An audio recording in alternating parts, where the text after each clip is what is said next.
Thank you, sir. It's easy button up here, and it's dry. That's a big thing. We hadn't had a rain game in a long time, y'all. It's been a month of years. Warning, the following high school football game is not for the faint of heart. He's trying to look downfield, being chased down by Devin Porter. He throws it out of bounds. Howe has the game. Here's Zagleski. Here's Zagleski. Please take all necessary precautions. To the 3, to the 2. He's in. It is touchdown time in Texas. Howe Bulldogs football is on HoweEnterprise.com and is brought to you by Ed Meacham State Farm, Sonic of Howe, Scoggins Funeral Home, Attorney Micah Belden, Intercepted. Brought down by J.C. Helpenstell. Bucks Norton Barbecue, Tech Wave, Robertson Welding Services, Knight Furniture, FBC Howe, Howe Athletic Booster Club, Independent Bank, Exalt Realty. For the football, the ball's on the turf. Howe says they have it, and they do. Austin Lee comes up with a football. Now get ready because it's football time in Texas on HoweEnterprise.com. Mason Riggs, look out. He's got the 30, 35. He's got some speed. 50, 45. It's a foot race to the 30, 25, 20. Kiss him goodbye. 89 yards. Here's the voice of Howe Bulldogs football, Monty Walker. Here comes the rain again, falling on my head like a memory, falling on my head like a new emotion. I want to walk in the open window. Okay, that's enough of that. Okay, it's raining or it's misting, and another night of raincoats and mud boots, watered down nachos, and slippery ponchos. It's natural grass or natural mud. Playoff hopes are on the line in this Lone Oak, Texas flood. Good evening, everyone. Welcome to Lone Oak, Texas. Monty Walker along with Justin White, who is with me here in the booth on this very soggy, rainy evening. The Howe Bulldogs have not shown up yet. They have not been on the field, not once, no sign of them. I know they're on the property somewhere because we followed them on the bus, but they have not taken the field yet. Is that a psychological maneuver, Justin White? I don't know what that is. I mean, the fact they haven't been on to warm up or do anything, and the PA guys here were asking us if Howe was coming to show up, and we said yes because you've seen them come up here on the bus, but I'm starting to wonder where they're at. You know, that reminds me of a game back in 1989 that Howe played a little mind trick on Van Alstyne and warmed up at Bulldog Stadium before the game, got dressed and everything there, and then got behind a bus and a car, a sea of headlights all the way to Van Alstyne. It was like the Field of Dreams. And then Howe got off the bus, lined up for kickoff essentially, and went about business that night. And psychologically it overwhelmed the Van Alstyne Panthers, and perhaps maybe that's what's taking place here tonight. I'm not sure. Well, I know Coach Jay is trying some different things here. You know, we've had some bad luck with travel and things like that. So maybe this is just a different tactic he's using here tonight. He needs all the luck he can get, all the changes we can. We've had some trouble here in the past, so hopefully that can change tonight. Well, this is game number 762 for the Howe Bulldogs. Howe has a record of 385 wins, 352 losses, and 24 ties going back to the first game on September 20th, 1935. Howe versus Lone Oak. The Buffaloes lead the series 3-2, having won the last meeting with the two schools back on September the 9th, 1999. That was a score of 35-7 here at Buffalo Stadium. Howe's first win in the series was a big one for the Bulldogs as they defeated Lone Oak 21-12 over in McKinney on November the 27th, 1970 for the bi-district title. And that was a big night for the Howe Bulldogs, who hadn't won a playoff game since the 40s on that night. It was a huge night for the Howe Bulldog football program. Howe's other win against Lone Oak came at Bulldog Stadium on September the 4th, 1998. That was another great football team. And that score that evening was 41-7. The Bulldogs so far have rushed for 1,518 yards through 7 games. They need 57 yards to surpass the total from a year ago. However, the Bulldogs had 833 yards passing in 2017 and only 137 so far this year. Howe averaged 240.7 yards per game a year ago and are currently averaging 236 .43. Not too far off, but Howe was way ahead of pace of last year's pace until recently, when the Dogs were held to 69 rushing yards, 120 overall against Rains, and 59 rushing yards a week ago against Pottsboro. And total yards, the last time Howe had under 100 total yards in a game, you have to go back to September 18th, 2009 against Valley View when they had 68. The last time Howe had fewer than 59 yards was back on October the 6th, 2008 when Gunner held Howe to 36 rushing yards, 36 total yards, 27 on the ground, 9 through the air. The leaders tonight for rushing for the Howe Bulldogs, Cameron Blessai, 84 carries, 544 yards. Austin Lee behind him, 73 carries, 366 yards. Not sure if either one of those young men will be wearing a uniform tonight. Still no word about Cameron Blessai and his concussion. He may be eligible tonight. I don't know. In his place, if he's not able to go, will be Mason Riggs, if he's able to go, because he has a knee about the size of a cantaloupe. And so far on the year, Riggs, 17 carries for 96 yards. You'll also see Spencer, I'm not sure if you'll see Spencer Akins. He's also injured. He has 25 carries, 132 yards. He's banged up as well. We do know Caden Harmon is available, 26 carries, 142 yards. Arturo Lauder is available, 22 carries, 130 yards. And Joseph Brennan is available, 24 carries, 98 yards. Howe passing, Leighton Elvington, 7 out of 18 for 59 yards.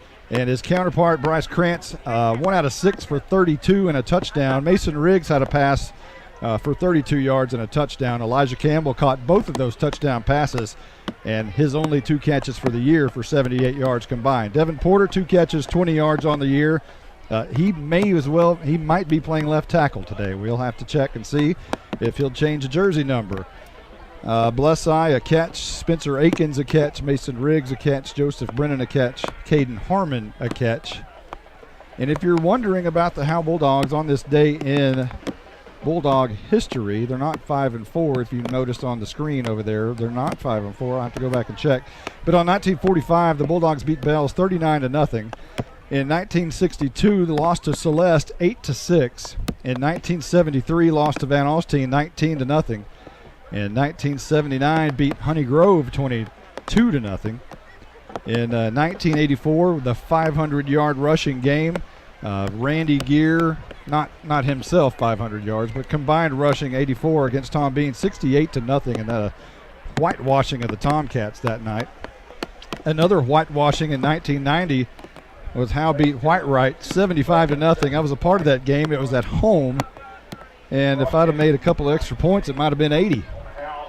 Howe lost to Van Alstyne 33-0 in 2001. In 2007, lost to Tom Bean 27-0, and in 2012, lost to Caddo Mills 35-15. That is your games here on this date in Bulldog history. We got a coach's show and a senior spotlight coming right up. We'll be right back right after that. Monty, that was Damius Karowski on the tackle. Hey, this is Michael Mosier. I may not be up in that luxury outdoor suite on top of the press box, but hey, I'm still supporting the Bulldogs. I'm proud to be a part of the Howe Athletic Booster Club, where it's only $25 to become a member. I may have retired from pronouncing those difficult names on Friday nights, but I can say go Dogs without batting an eye. Become a black and white, towel-waving Bulldog fan by signing up at each home game, behind the home bleachers, and remember, Aljundo Dakenstater on the stop. I'm attorney Micah Belden, and I will always be a Bulldog. I'm a proud graduate of Howe High School. The great leadership from our teachers and coaches helped me be able to become one of the few certified criminal law specialists in Texas. While I love the black and white, in trials, everything is not always that way. If you've been investigated, arrested, or charged with a crime in North Texas, you need to call me now at 903-744-4252 for a free consultation. I'm board certified by the Texas Board of Legal Specialization, Principal Office, Sherman, Texas.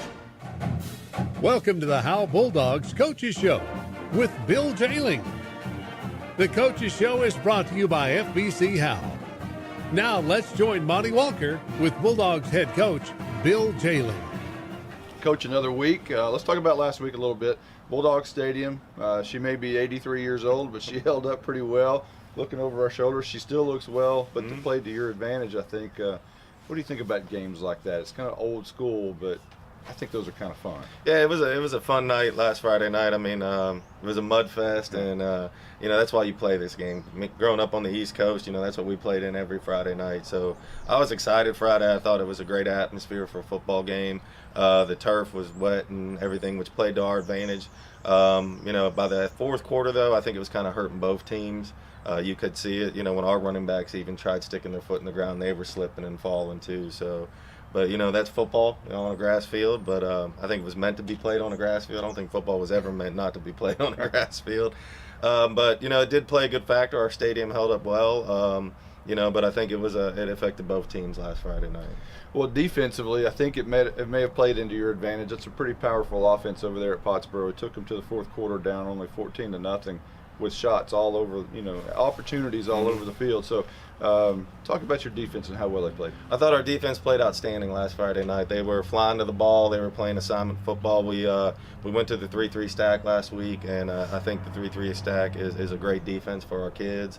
I think it gave Pottsboro some fits with our movement and how we were stunting and stuff. I thought our secondary played outstanding.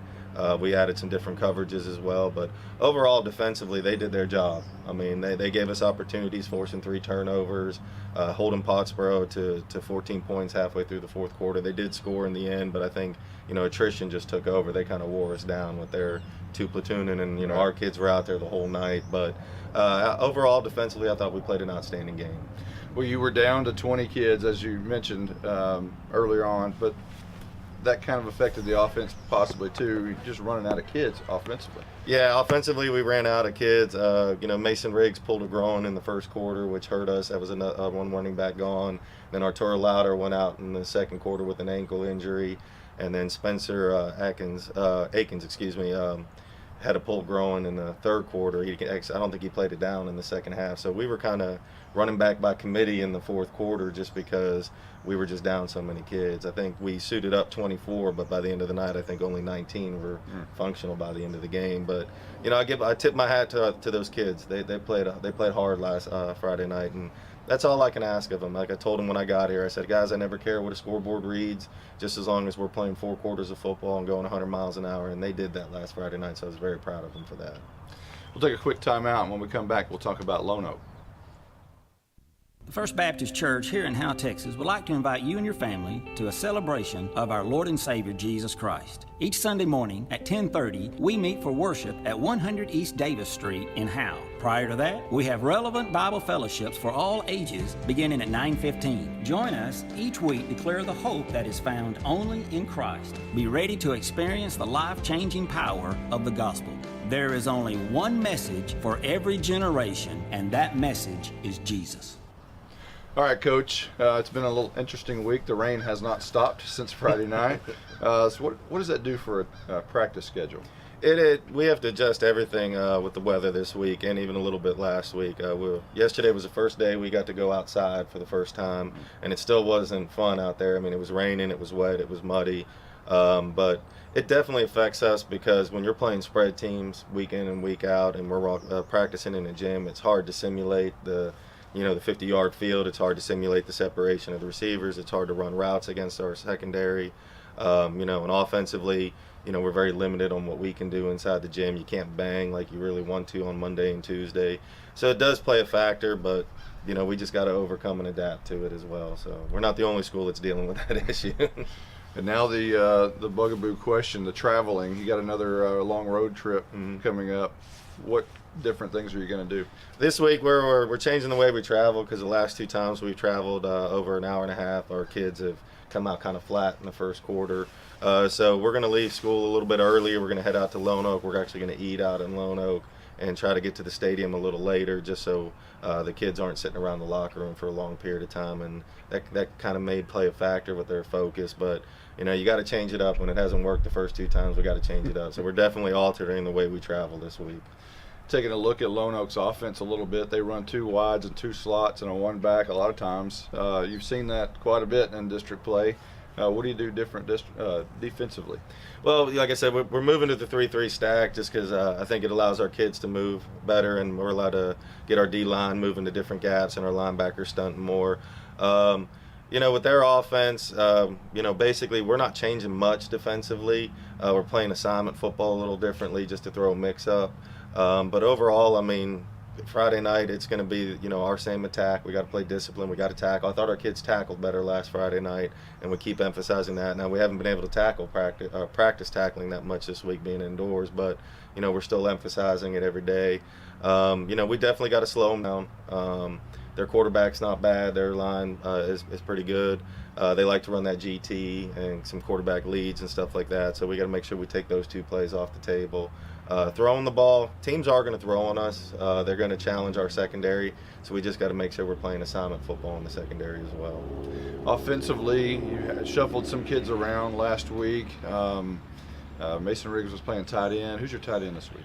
Well, we got a couple kids that we've been rotating to tight end. We might not even show a tight end this week. We're definitely mixing things up offensively to help our game planning because they've been stacking the box, shooting the gaps the last 2 weeks on us. So we're definitely doing some things differently to counter that. But we're still a ground and pound team. We're still going to run the ball 90% of the time. We're definitely going to try to throw the ball a little more just to loosen them up. But the weather will play a factor Friday night as well. It's supposed to be wet and cold and sloppy again Friday night. So, we're going to do what we got to do offensively. We definitely need to make some adjustments offensively because the last 2 weeks we've kind of sputtered on the offensive side of the ball. So we've really been emphasizing that this week.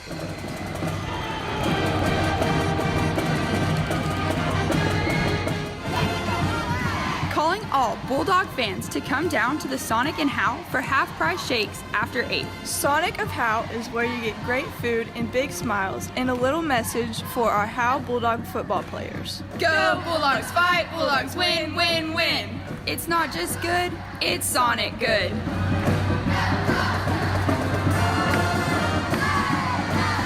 Hey Bulldogs, great news. I'm your hometown realtor and I'm also a Bulldog. Hello, I'm Kevin Sarles and I'm with Exalt Realty.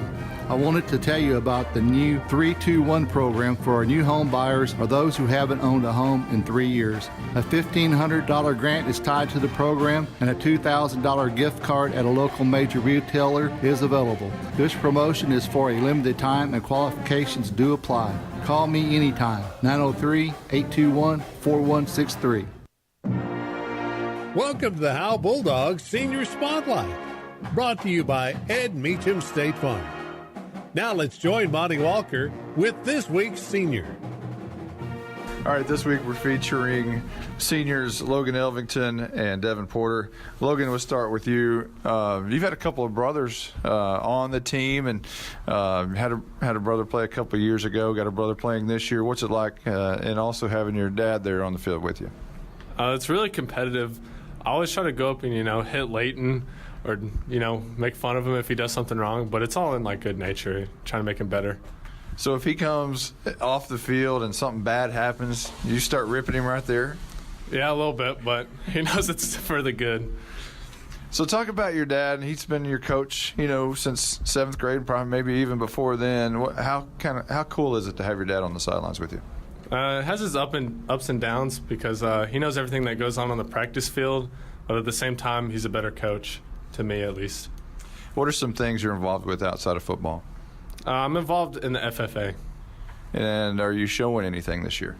I'm showing a steer and a pig this year. So do you get involved with your animals? Do you name them and stuff like that, or you just kind of stay away from that? Yeah, I name them. What's their name? Bruce Jr. Which one's Bruce Jr., the steer or what? The steer. Okay. All right, Bruce Jr. I like that. So the season so far and this week has been a disaster as far as rain is concerned. I'm sure you got some things done indoors, outdoors today. Talk about that. Well, we've done a little changes to our offense, and we've been working on that a lot. So being inside has helped us do some walkthroughs. Now the first day out, we just get to polish it up. So out there today, how bad was it in the rain? Oh, it was pretty bad. I bet you the field's just absolutely gone. Yeah, there's ruts everywhere. There's mud everywhere. I don't think there's very much grass left. This is more than a bundle. This is way more than a combo deal. It's your sanctuary, your home field. It's where everything happens. This is your home, your car, your memories. And you want to be sure they're protected with home and auto insurance. As your State Farm agent, I get it. That's why I'm here to help life go right. My name is Ed Meacham, and I'm your Howe State Farm agent. Give me a call at 903-892-3923 or on the web at MrEdInsurance.com. All right, well, let's talk to your compadre here, Devin Porter. Devin, what are some things that you're involved with other than football? I'm involved with basketball and track and baseball. So talk about basketball. You played for Coach Johns a year ago at transition. Coach Johns was a brand new coach coming in. What was the difference with him? The intensity of practice. We ran a lot more, but he's just overall better coach. So let's talk about the season so far. It's you started out 3-0 and have been struggling. Has it been a better practice week? It's up a lot more since we haven't been on. I think we're ready. Well, how Bulldog fan doesn't know about Devin Porter? Pretty funny. I eat a lot. That's about it. What do you eat? What's your favorite food? Oh, quesadillas by far. Are you heading downtown to Gabriella's, getting you some quesadillas at times? Every other day. All right, that's been our Senior Spotlight with Logan Elvington and Devin Porter. We'll be right back right after this.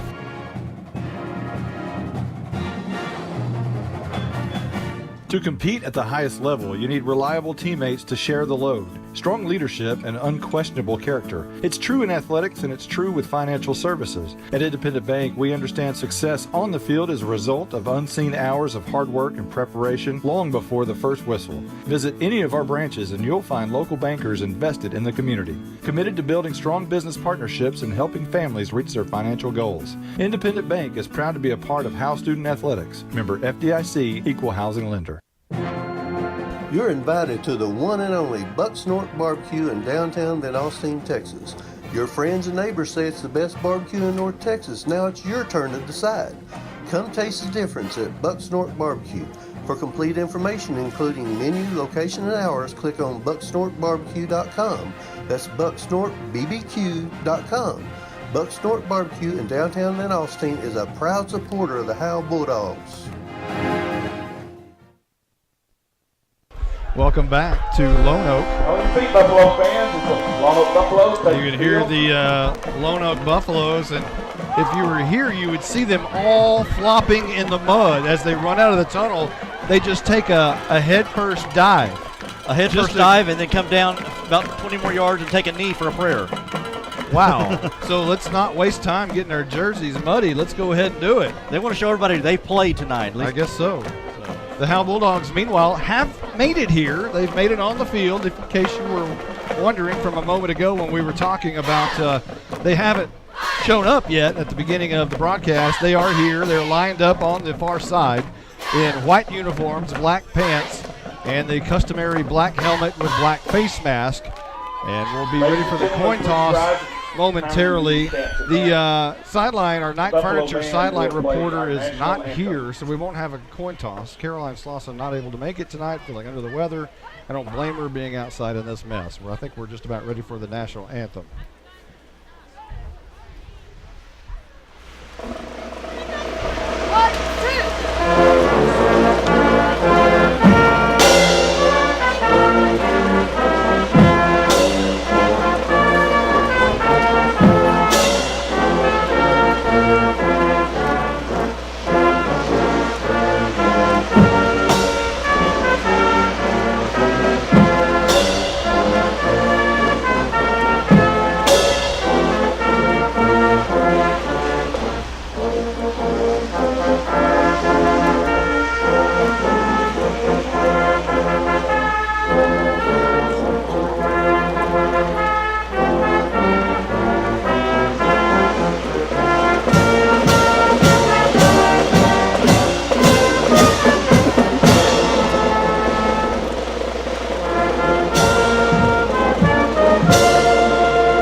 It is football time in Texas. This is the time of year you really love being a football fan. It's starting to get a little cool, it's starting to get a little wet.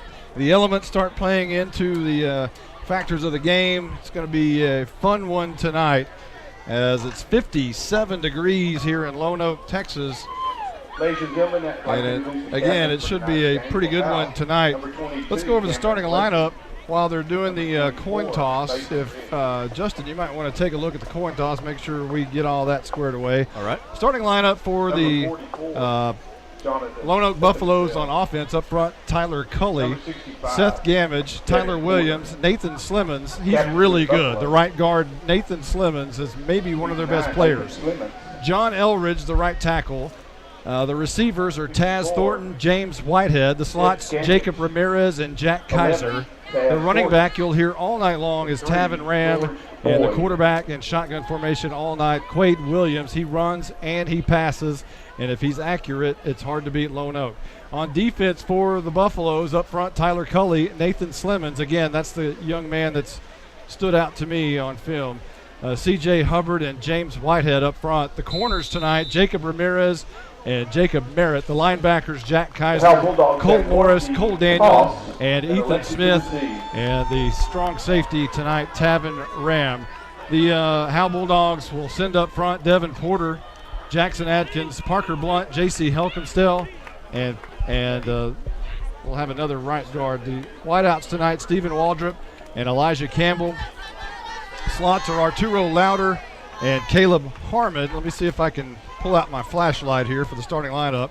The fullback tonight, hopefully Cameron Blessi, if not Mason Riggs, and Leighton Elvington, the quarterback. On defense, Caden Harmon and J.D. Thornton are the cornerbacks. J.C. Helpenstill, Dyson Dillard, and Alex Kellum up front. The linebackers, Elijah Campbell, Austin Lee, Mason Riggs, and Jackson Adkins. We probably won't see Austin Lee. We'll have to check once we get on the field. Jordan Jones and Arturo Louder, the safeties. Howe won the toss, and they will receive to start this football game tonight. That's a lot of talking. That is. Jack Kaiser said to kick off for a And we just found out that Austin Lee and Cameron Blessi are suited up for tonight. It's good news for the Howe Bulldogs as they'll be receiving this kick to start this football game, and they'll be moving right to left, kicking the ball left to right. And fielding it is an up man quickly up front, and Mason Riggs fields it near midfield, brought down at about the 46-yard line, so great field position to start for the Howe Bulldogs, moving right to left. Just to show you how wet it was when that ball dribbled along the field, it took about 2 bounces, and then it just kind of took a very slow one and just sloshed in the grass there, and water goes everywhere. It looked like the grass has been cut high. It's thick. If it's even cut. I mean, I don't know if you can cut this for a week or not. It's very thick. One man in the backfield, and this will be a reverse to the near side. Coming is Caden Harmon, and he's got a lot of room. Has a first down and about 12 yards on first down. Crosses into Buffalo territory at about the 41-yard line. Caden Harmon, who has emerged as more of a go-to kind of guy here with Austin Lee kind of struggling as of late, especially last week he had quite a few carries. Arturo Louder checking into the game for Fuzz, as they call him, Caden Harmon. It'll be 1st and 10 for Howe. Now they may show a different look tonight, and they do, as Stephen Waldron splits out wide right. Elijah Campbell split out wide to the near side. 2 slots as Louder goes in motion. This is a toss right side to Blessi, and he's got some room. He's got 5, and he's got 6 near the out-of-bounds marker on the far side, and he's got about 6 yards there on that pickup. Welcome back, Cameron Blessi here on that pitch out to the right side. We really haven't seen him in really 2 games. He was out last week. He went out early in the Reigns game. We didn't get to see a lot of him, so it's good to see him back here run the ball. Ball spotted at the 35-yard line, just inside the 35. So it's 2nd down and about 4.5 as we just started this football game, just underway, 11:18 on the clock. Here's a toss near side, and that's Harmon again, looking for the corner. He's got speed, and he barrels over a defender for a first down. Caden Harmon, I like what the Bulldogs are doing right now. They're using the edges here, using some of the speed of Blessi and Harmon there. We see it right there as Harmon lowers his shoulder and initiates contact at the end of that run. It was finally brought down by Tyler Cully, and I think Cully might have been the man who got ran over by Fuzz Harmon. 1st and 10 as Bama Valier goes split out wide to the right. Elijah Campbell split out wide near side. Howe Bulldogs moving right to left, back towards Greenville, trying to score that way. One man in the backfield, I believe, is Austin Lee. As Joseph Brennan goes in motion, this is a toss to Lee. He makes a man miss and then moves up a few yards, and he could have been dropped for a big loss, but skirted around a defender and was able to pick up maybe a yard. Good job there by Austin Lee. Yeah, sidestepped one man and was able to gain a yard, prevented a 3-yard loss, got up, turned into a 1-yard gain. Tackle made there by linebacker Cole Daniel. So 2nd down and 9 coming up, 10:42 on the first quarter clock. 2 wides and 2 slots. And this is a toss right side, and that's Harmon. And he's following his blockers through the hole and is going to pick up maybe 6 or 7 yards, set up a 3rd and short. Good job there by Elvington. Pitched it to Harmon, and then Harmon just kind of rode his coattails there and followed behind him all the way up to about the, what do we call that, about the 20-yard line, 18-yard line. They don't have hash marks here, so we're having to kind of guess here from up in the booth. Yeah, we're going to have to man, I didn't know they were going to play pipe-in music like that. It'll be 3rd and short. Man goes in motion as Akins. This is a toss right side, blessed side, trying to bounce it outside. Makes a man miss. Going to be close to the first down marker as they drop the sticks on the far side, and he's really close. Blesseye hit a man, bounced out, tried to use his speed to get around the corner. I think a flag, something came out. I'm not sure if that was a flag or not. There's no indication as the officials are huddling right now on that far side. That would be. There may not have been a flag. That may have been just mud come up. No, it was a flag. That's a hold. That's a back-breaking penalty early in a football game, especially when Howe is driving all the way down towards that end zone. Looked to have picked up a first down, and now the hold is going to. And now they put themselves in, unfortunately, a familiar situation all season long, or at least these last few games, 3rd and long. Elvington wants to pass. The screen pass out near side, and that's Harmon. He's got a few yards, and he's finally slung out of bounds after a gain of maybe 4, which will set up a 4th down. And man, this is at about the 20 goal, and you're too close to punt. Yeah, I think you got to go for it, but it's kind of it's a 4th and about 8. So Riggs is coming in, and I think it's 4th and 7, and that is a huge penalty that cost the Howe Bulldogs right there. That holding call was massive. Elvington under center, 4th and 7. And he'll toss, and whistles blow, and flags fly, and it's a false start against Howe. I saw somebody. So now they're getting in the area of, hey, let's just go ahead and punt this thing. Maybe do that, play the field position game. 4th down, 12. Well, the ball's still spotted at the 27, so you're still too short to punt. Yeah, you're looking now at a 4th and 12, 4th and 13, so we'll probably see the arm of Elvington or maybe even Krantz.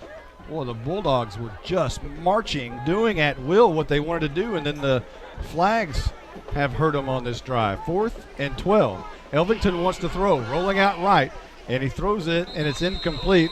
Looking what it appears for maybe his brother. I know that's Bama Valier, I believe, and it falls incomplete. So a turnover on downs. As boy, what a shame that was. That was a golden opportunity, but Howe shot himself in the foot with double barrels. Yeah, that penalty, as you said, was backbreaking there, and on that last play there, he sprinted out to the right side, threw it basically at the feet of the receiver there, and even if he had caught it, he was probably about 5-6 yards short of the first down marker anyways. So let's see where they're going to spot the ball. It looks like at the 27-yard line, and that's where Lone Oak will start for the first time tonight, moving left to right. And this is a handoff to Ram up the middle. He's got a lot of room, and he rams his way to a first down at about the 35, 40-yard line. I believe that's the 40. So it's about 12 yards as Leighton Elvington makes the tackle. This is going to be a hold against Lone Oak, so maybe double barrels going both ways here. Yeah, just got to draw off the middle there, and yeah, probably a hold there, maybe around that offensive line possibly. 9:36 on the first quarter clock, no score, just underway. Howe has had one possession. We're driving it at will. Started at their own 46-yard line, got all the way to the 27, and started shooting themselves in the foot with penalties. Ended up turning it over on downs. Here's first down and 20 for Lone Oak. And this will be a handoff once again to Ram as not as much room here. It's going to be stood up after a minimal gain of maybe 1 or 2 yards. Good job there by, well, I was going to say look for 65. I'm going to have that on my roster. Well, it may be Devin Porter. That Porter? It looks kind of like Porter, yeah. Porter has changed numbers from 89 to 65. Sorry, yes. So second down and 14 coming up as they'll spot the ball. Where is that, Justin, at the 22? Yes. And whistles you can probably hear, as this has been a sloppy game so far, not just the field but the action. You took the words right out of my mouth. I was thinking, man, the field conditions are bad and the play of football is bad for both teams. So they'll back this one up, and now it's second down and Emory Raines. Take down 19 for Lono. About 19 to be exact. Quade Williams, the quarterback, is going to roll out. Now he's going to hand off near side, and Ram has got a lot of room. And he makes one defender miss, and he's got more room, tripped up, and finally brought down after a first down run all the way near midfield to the 43-yard line. Good job there by the Lone Oak offensive coordinator there to have kind of a ran to the left side and then cut back over to the right side, kind of a misdirection, and be able to pick up a lot of yards there. Big first down for the Buffaloes. 20 yards on the carry. It'll be first down and 10, moving left to right. 8:22 on the first quarter clock. Handoff, Ram. No, this is going to be a quick pass, and it's caught over the middle. Another first down, and finally slung down by Elijah Campbell is receiver Jack Kaiser. And that'll move the sticks again, and now the Buffaloes are in Howe territory. Williams there with a nice strike there to Kaiser across the middle. Kaiser tipped it around in the air for a few times before he was able to secure it. It was a nice catch, hauling it in after he batted it around like a volleyball for a while. Williams in the gun, and he's going to fake it on the high snap. Now he's going to take it right up the middle on the read option, and he makes 2 Bulldogs miss, and then finally slips down waiting for a block. It's going to be close to another first down for Lone Oak. Quade Williams, they're going to have to watch his mobility. Kind of ran there the read option, a lot like Luke Shepard for Raines did a couple of weeks ago when they gashed Howe for a lot of rushing yardage. 9 yards on the carry for Williams up the middle, and they finally bounced it out right.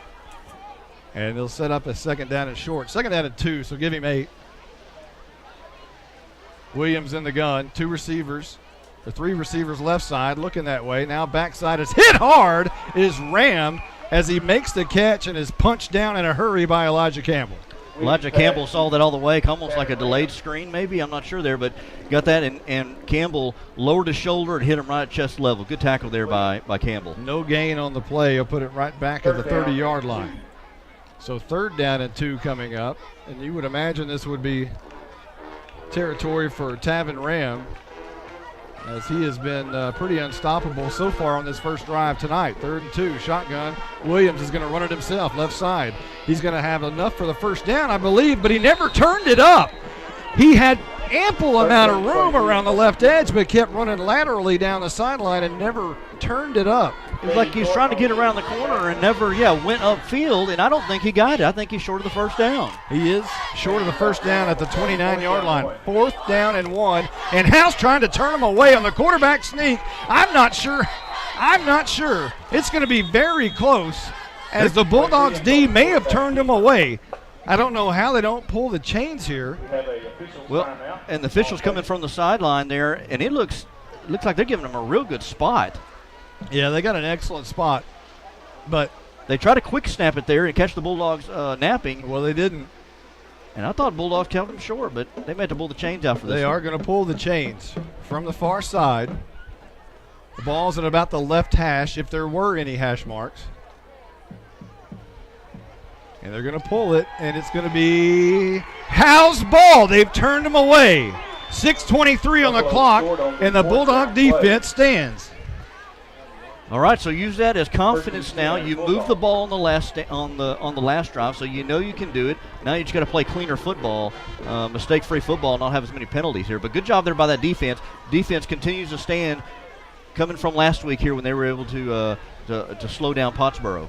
I think the ball is at the 30-yard line, it appears. There's still a lot of green grass out there, but the hash mark and the lines aren't marked. Either they're not marked well or they're just all rubbed up, and I can't tell. But anyway, it's 1st and 10 for Howe, and here's a toss near side. That looks like Mason Riggs trying to find the near corner. He does turn the corner, and he tries to run over a defender right out of bounds on the near side, and he picks up good yardage right at first down marker. It's going to be close. I saw that coming, too. I saw Riggs use the stiff arm there, and when he turned that corner, I said he's going to initiate contact on somebody. He's going flag down, and I think we're going to have a block below the waist. Unbelievable. Just when you get momentum, the double barrels come right back out. Block below the waist, personal foul against Howe. Called against the Bulldogs. So again, something the Bulldogs are trying to avoid is put themselves in long yardage situations, and they do it again on that penalty.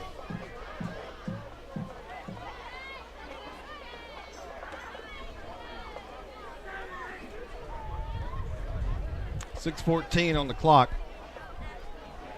And again, just mistakes and mistakes and mistakes. So the ball will be spotted now at the 29. Is that right? Is that right? It's not right. That's 24. 24-yard line. And this will be, I believe, Elvington. It's Blesseye, rather, around the right edge, and he's not going to get anywhere. Maybe back to the line of scrimmage, possibly. But that didn't have positive momentum on that play whatsoever as we hit the 5:50 mark here at quarter number 1. Buffalo's finally able to sniff out that outside run here. Bulldogs have done that a lot tonight here early on. Has run those outside along the edges. Not a lot between the tackles. So it's first, let's see, no, can't really. 2nd down and 14. Maybe, yeah, I believe so. That's about right. Elvington under center, and he's going to drop back. He throws over across the middle. It's going to be incomplete. He threw it behind Campbell, who was open, but it falls incomplete. And now it appears a whole slew of changes coming in for the Howe Bulldogs. Well, that's what happens sometimes when you don't pass the ball a lot. There's bad field conditions, and it's that didn't look good there for the Bulldogs. He was open there. They just threw it behind him. So 5:19 on the clock. Man in motion is Lukash. And around the right edge, I believe, goes Riggs. He's going to be close to a first down. He needed 14 and might have got 15. And I think he's going to pick it up. They're going to go ahead and move the sticks. Are we seeing any flags? No flags on this one. Looks like we're good. Looks like that was a good run there by Riggs. I didn't see who had the ball. He had the ball at first there, and he got hit almost right up about the line, maybe a few yards short of the first down mark. But good job there by Riggs on a second, maybe even third effort to get across the first down marker. Spotting it at the 40-yard line, 10 yards shy of midfield, moving right to left. And this will be a handoff, or actually keeping it around the right edge, and that's so hard to see. For one thing, it's getting dark. It's not just dark outside, but it's not real dark on the not real lit here. It's kind of a dark lit setting. If that makes any sense whatsoever. But I believe that was Blesseye around the right edge. It's hard to see. The field's not good condition, great condition, and rightfully so because of the rain. So it's been hard to see all along. Meanwhile, Stephen Braswell says there's a flag possibly on the ground. I saw one too. And they're sorting it out right now.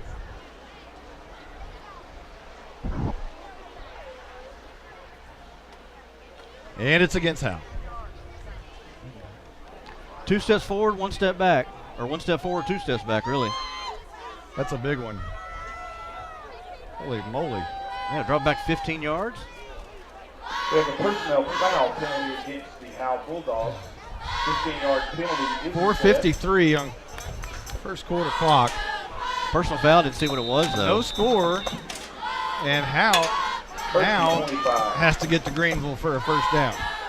Elvington will try to run it around the right edge, and Riggs now has it, and he's out after a pretty nice game of maybe 8 or 10 yards, but well shy of the first down. And now for another personal foul flag comes in. That one was thrown very high. Very high and very late. And it was over by the Howe bench.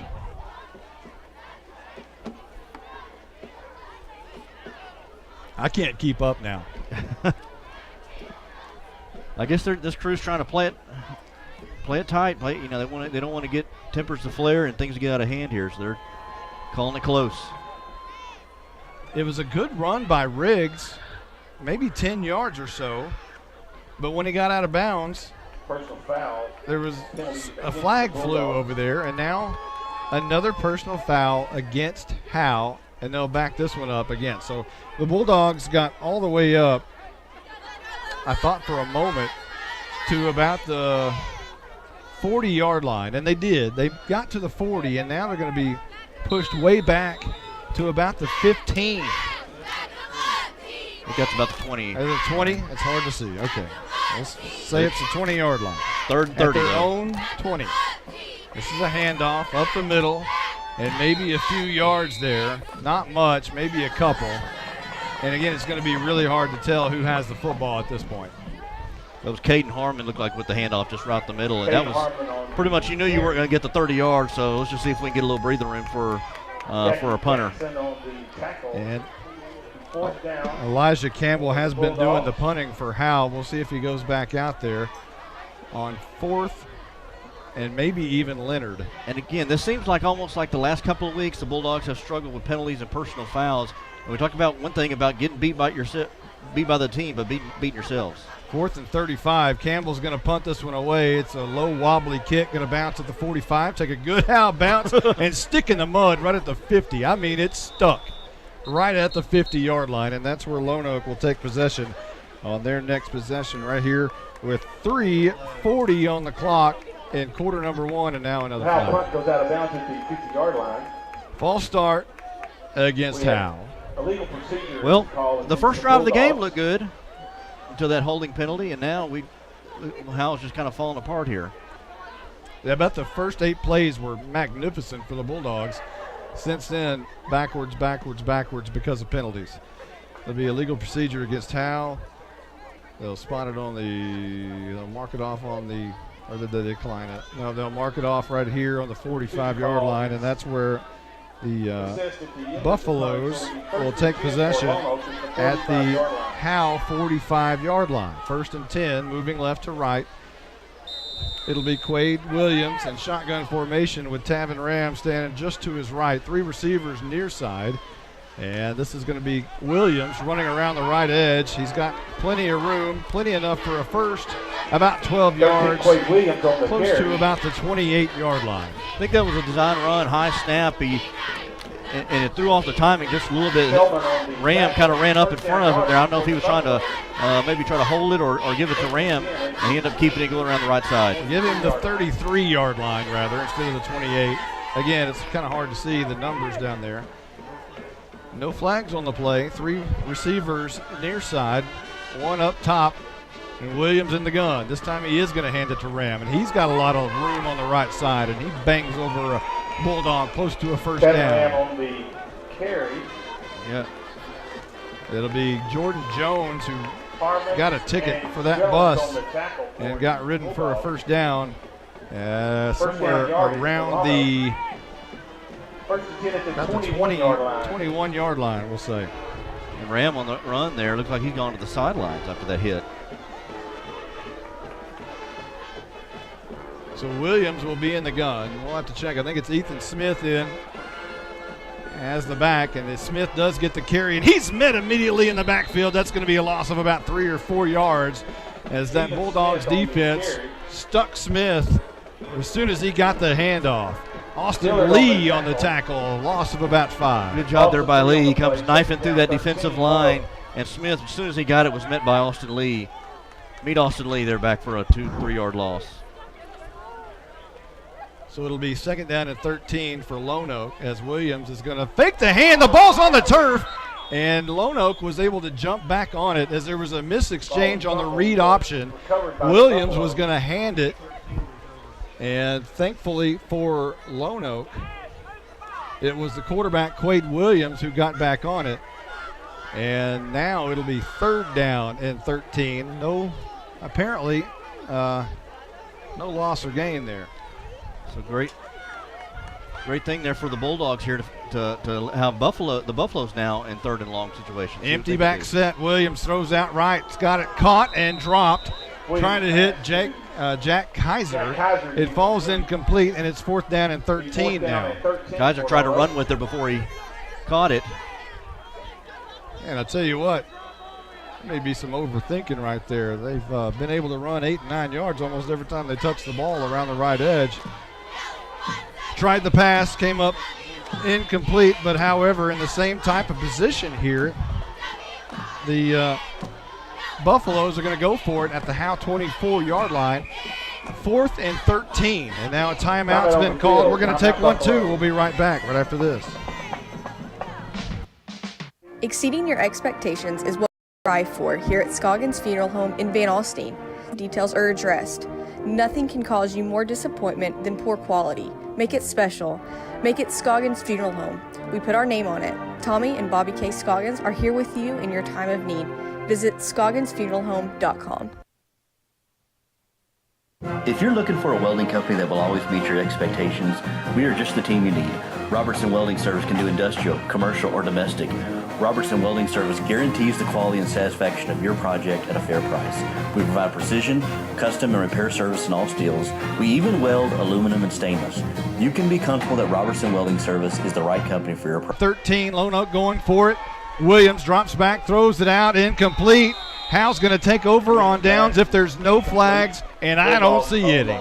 It was a slant there across the middle. Number 80, Stephen Waldrop, was there in coverage, and Waldrop would have probably tackled him right away. So good job by the Bulldogs. Howe will take over with 1:44 left in quarter number 1. No score. And now able to see if they can, almost in the same position they were in on the last drive, get the ball about the 25-yard line. And see if they do this without any penalties. Yeah, exactly the 24 as they were a moment ago. Brennan goes in motion. Elvington's going to toss right side. I think that's Blessai. He's met in the backfield.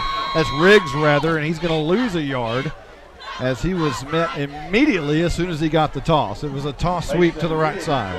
We're seeing a lot more of Mason Riggs here tonight. And I like seeing him again. They're trying to run around those edges there and use some of the speed that the Bulldogs have. Apparently he made it back to the line of scrimmage. No gain. 2nd down and 10 for Howe. 1:17 and rolling here in quarter number 1. 2 slots and 2 wides. Elvington under center. And coming near side is Fuzz. And he's trying to, that's Krantz rather, trying to break out of the defensive end coming over. He can't do it. He's tackled either for a loss or no gain, maybe a loss of 1. Krantz on, looks like maybe that trap play, trying to come around this near side here on the Buffalo side, and good job by the Buffaloes, able to sniff that one out, and it's going to put the Bulldogs again in a 3rd and 10 situation. So 3rd down as they jump around here. We're going to try to turn down the crowd. I guess they do that so we don't get copyrighted. 35 seconds left to go in quarter number 1. First 3rd down and 10.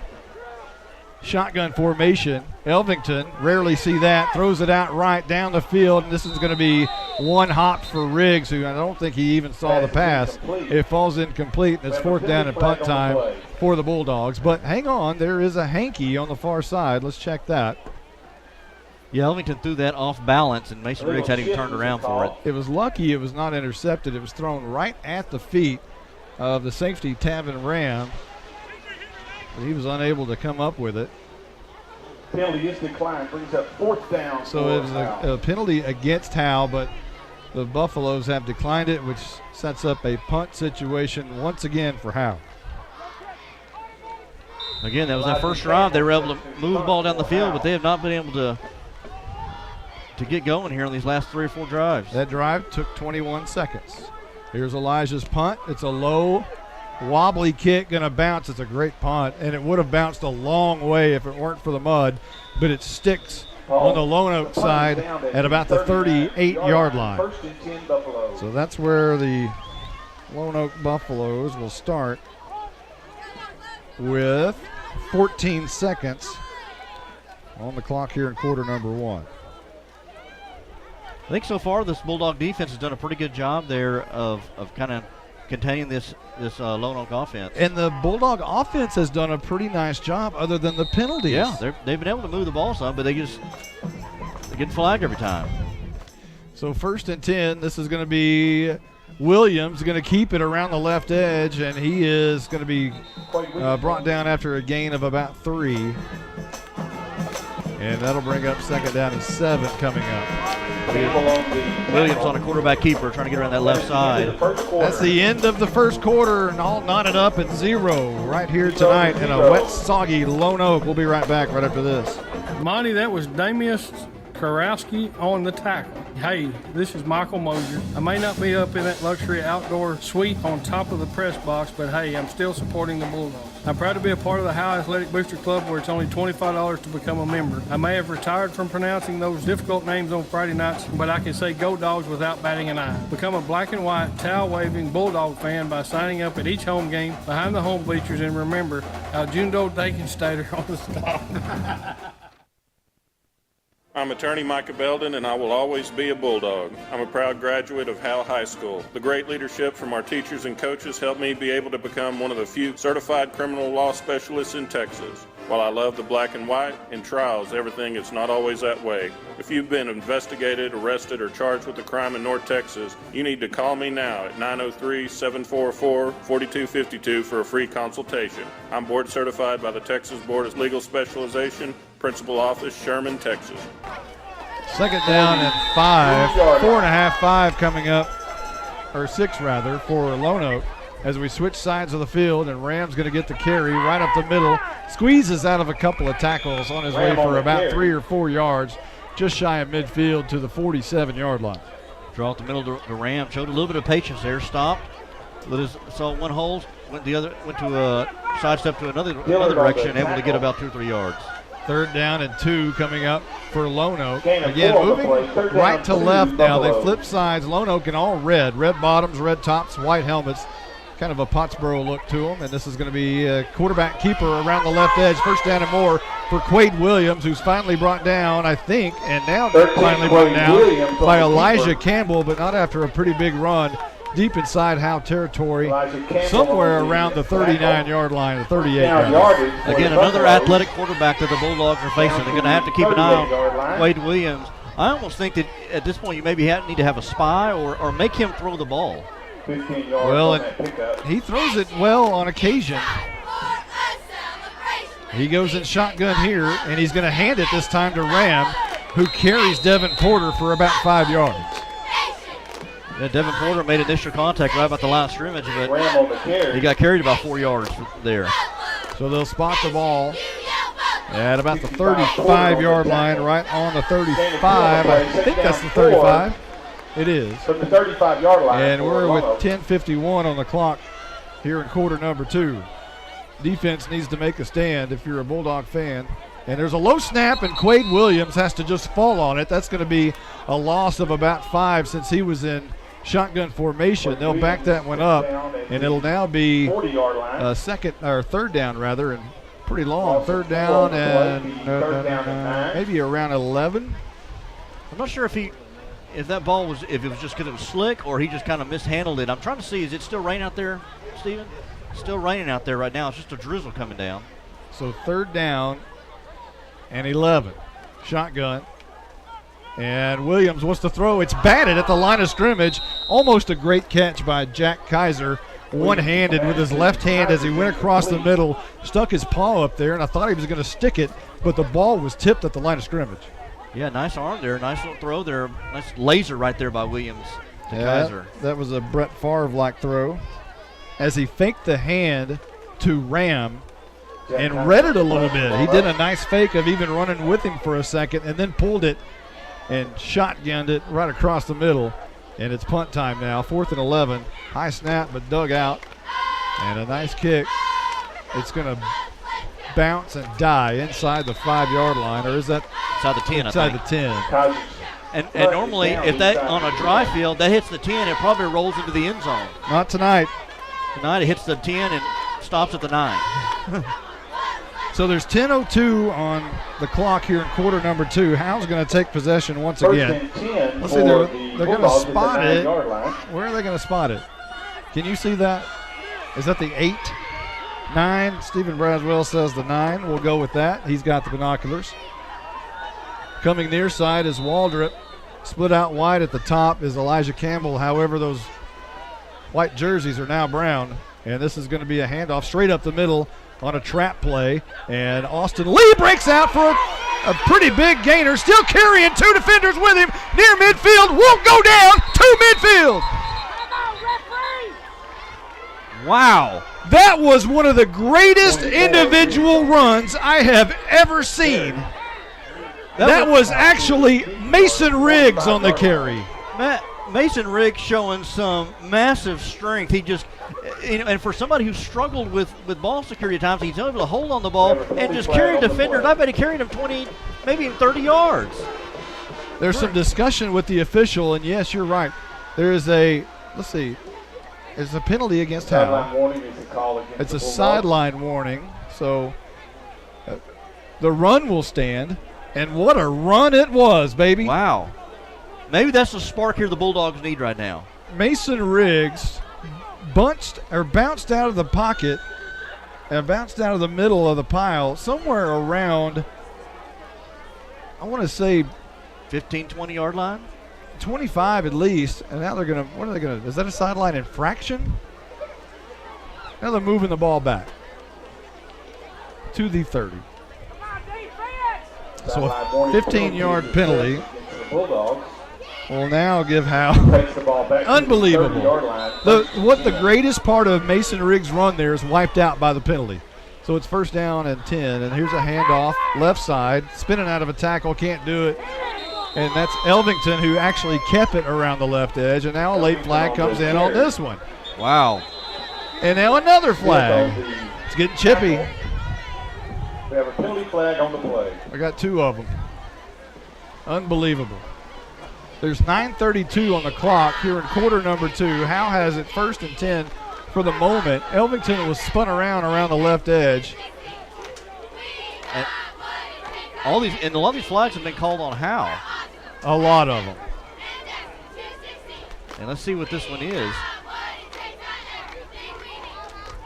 Elvington kept that ball and got spun around, got back to the line of scrimmage. Maybe lost a yard or 2. Well, there was one of the Howe coaches was yelling at something at one of the Howe players in the Howe huddle. So not sure exactly what's going on over there, but one of the coaches is not happy. And I still haven't seen an indication of what the flag is. Well, it was first and 10. It'll be a penalty. Good ball, unsportsmanlike conduct against Howe. Jeez. Wow. And the hits just keep on coming. Man. You know, and right before that play, one thing I was going to speak about was Mason Riggs. The most important part of that play was they got him out of their deep in their own territory. They're at the 9-yard line. Now with that penalty, they're back to the 15. So back-to-back penalties have dropped them back almost back to where they started. And you know how the Riggs carry got them near midfield at the 45.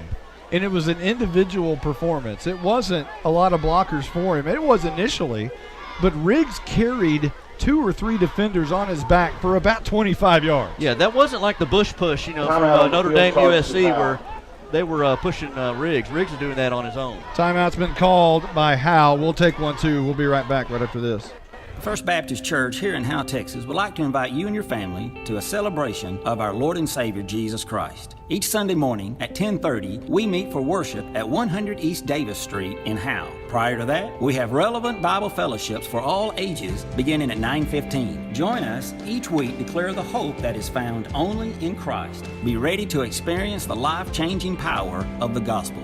There is only one message for every generation, and that message is Jesus. This is more than a bundle. This is way more than a combo deal. It's your sanctuary, your home field. It's where everything happens. This is your home, your car, your memories. And you want to be sure they're protected with home and auto insurance. As your State Farm agent, I get it. That's why I'm here to help life go right. My name is Ed Meacham, and I'm your Howe State Farm agent. Give me a call at 903-892-3923 or on the web at mredinsurance.com. Well, that was about, normally you're fighting to get 60 seconds on these timeouts. The officials want to get back to action. This one, I guarantee you, Coach Jay said, I need more than 60 right here. I need to talk to my troops. And then I need to talk to you, because that's what's happening. And I noticed he gathered all his players from the sidelines. Everybody, every player was in that huddle. And that may have been kind of a come-to-Jesus meeting to where, hey, we got to keep our heads in the game and maintain our composure. By the way, we told you about our sponsor, FBC Howe, right? Yes. First down and 20, second down and 25 for Howe. 2 wides and 2 slots. And this will be right up the middle once again, fighting for yardage. And I'm not sure who had the ball, as it's a big muddy mess down there. And Blesseye, we're told, may have been the ball carrier. Good for a couple of yards. Third down 23 for Howe. Again, a third and long, third and 23, I think, is the yard situation now. And this may be another deal where they just go right up the middle and just see if they can get some breathing room for their punter. Third down and 23, as mentioned. In the gun, I think it's Krantz. And he's going to hand off near side. Riggs trying to do it again. Riggs is brought down this time after a pretty nice game of about 8 yards, but well shy. That was Elvington, right? Well, I'm not sure. I think that was Krantz. But regardless, it's fourth down and long for Howe. It's punt time. Yeah, Riggs was with the run there on the like an end around there, and again got a little bit of breathing room for Campbell on this punt now. Campbell on to punt. So ball spotted at the Bulldogs. Is that the 26, Justin? I think that's the 26 or 30. Yeah, 26. Campbell, a good snap and a pretty good punt. Wobbly, it's going to take a good bounce over across Lone Oak territory to the 46-yard line, where it's killed there 46-yard line by Wyndham. And that's where Lone Oak will take over with 7:54 left to go before the half. Again, this Bulldogs defense has answered the bell tonight. Really, for the second game in a row, they're getting used to being in these field conditions. You know, they had the game last week there in Howe where the field got beat up, and this one's getting beat up, and they're getting used to playing on this rough terrain. You know, we're not keeping stats up here, but I'd love to know how many penalties and how many penalty yards the Howe Bulldogs have had so far tonight. Still, here is Williams for a nice run of about 14 for a first down into Howe territory, and another late flag comes in. The ball was spotted at the 47, and we'll check the flag again. Tackle. Penalty flag on the play. Unsportsmanlike conduct, this time against Lone Oak. Wow. They have a red hanky for that? Okay. So what we understand is there was a push on Jackson Atkins late after the play. And if you know Jackson Atkins, that ought to be worth 2 penalties. That's a great young man. So they'll back this one up inside Lone Oak territory, way back to the 43-yard line. Well, now maybe both these teams realize these officials are calling it close. You got to keep your mouth shut. You got to get up and go about your business when the whistle blows. They're not going to let it get out of hand. First down and 14 is what the scoreboard says. A low snap. Williams is going to dig it out. It's on the turf. Howe has it. They picked it up. Running it back is Porter. He's to the 10. He's to the 5. It's touchdown time in Texas. Rumble, big man, rumble. Devin Porter, that's the second time this year he's had a fumble recovery. No flags. Hallelujah. 6-0 Howe with 7:27 left to go in the first. Well, you can't do it on offense. The offense is struggling. Let's do it on defense. Great job there by Devin Porter with the scoop and score.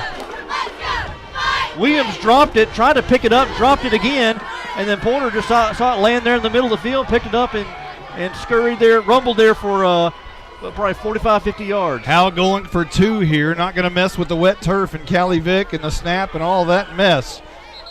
And now, guess what? Not a flag, is it? It's a timeout on the field. Timeout, Howe. We'll take 1-2. We'll be right back, I promise. Calling all Bulldog fans to come down to the Sonic and Howe for half-price shakes after 8. Sonic of Howe is where you get great food and big smiles and a little message for our Howe Bulldog football players. Go Bulldogs, fight Bulldogs, win, win, win. It's not just good, it's Sonic good.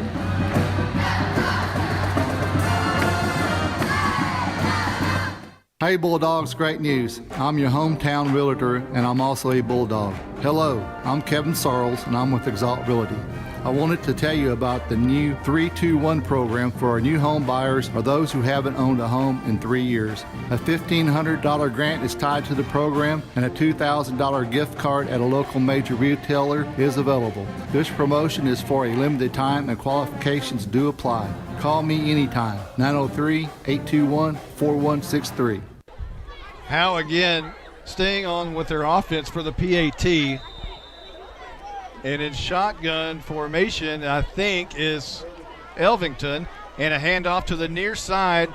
And I think that's Brennan. I can't tell. But either way, it's no good. The ball carrier was not able to escape around the right edge. And that was Devin Porter? That was Devin Porter on the carry. We're going to take a quick timeout. We'll be right back right after this timeout. To compete at the highest level, you need reliable teammates to share the load, strong leadership, and unquestionable character. It's true in athletics, and it's true with financial services. At Independent Bank, we understand success on the field is a result of unseen hours of hard work and preparation long before the first whistle. Visit any of our branches, and you'll find local bankers invested in the community, committed to building strong business partnerships and helping families reach their financial goals. Independent Bank is proud to be a part of Howe Student Athletics. Member FDIC, Equal Housing Lender.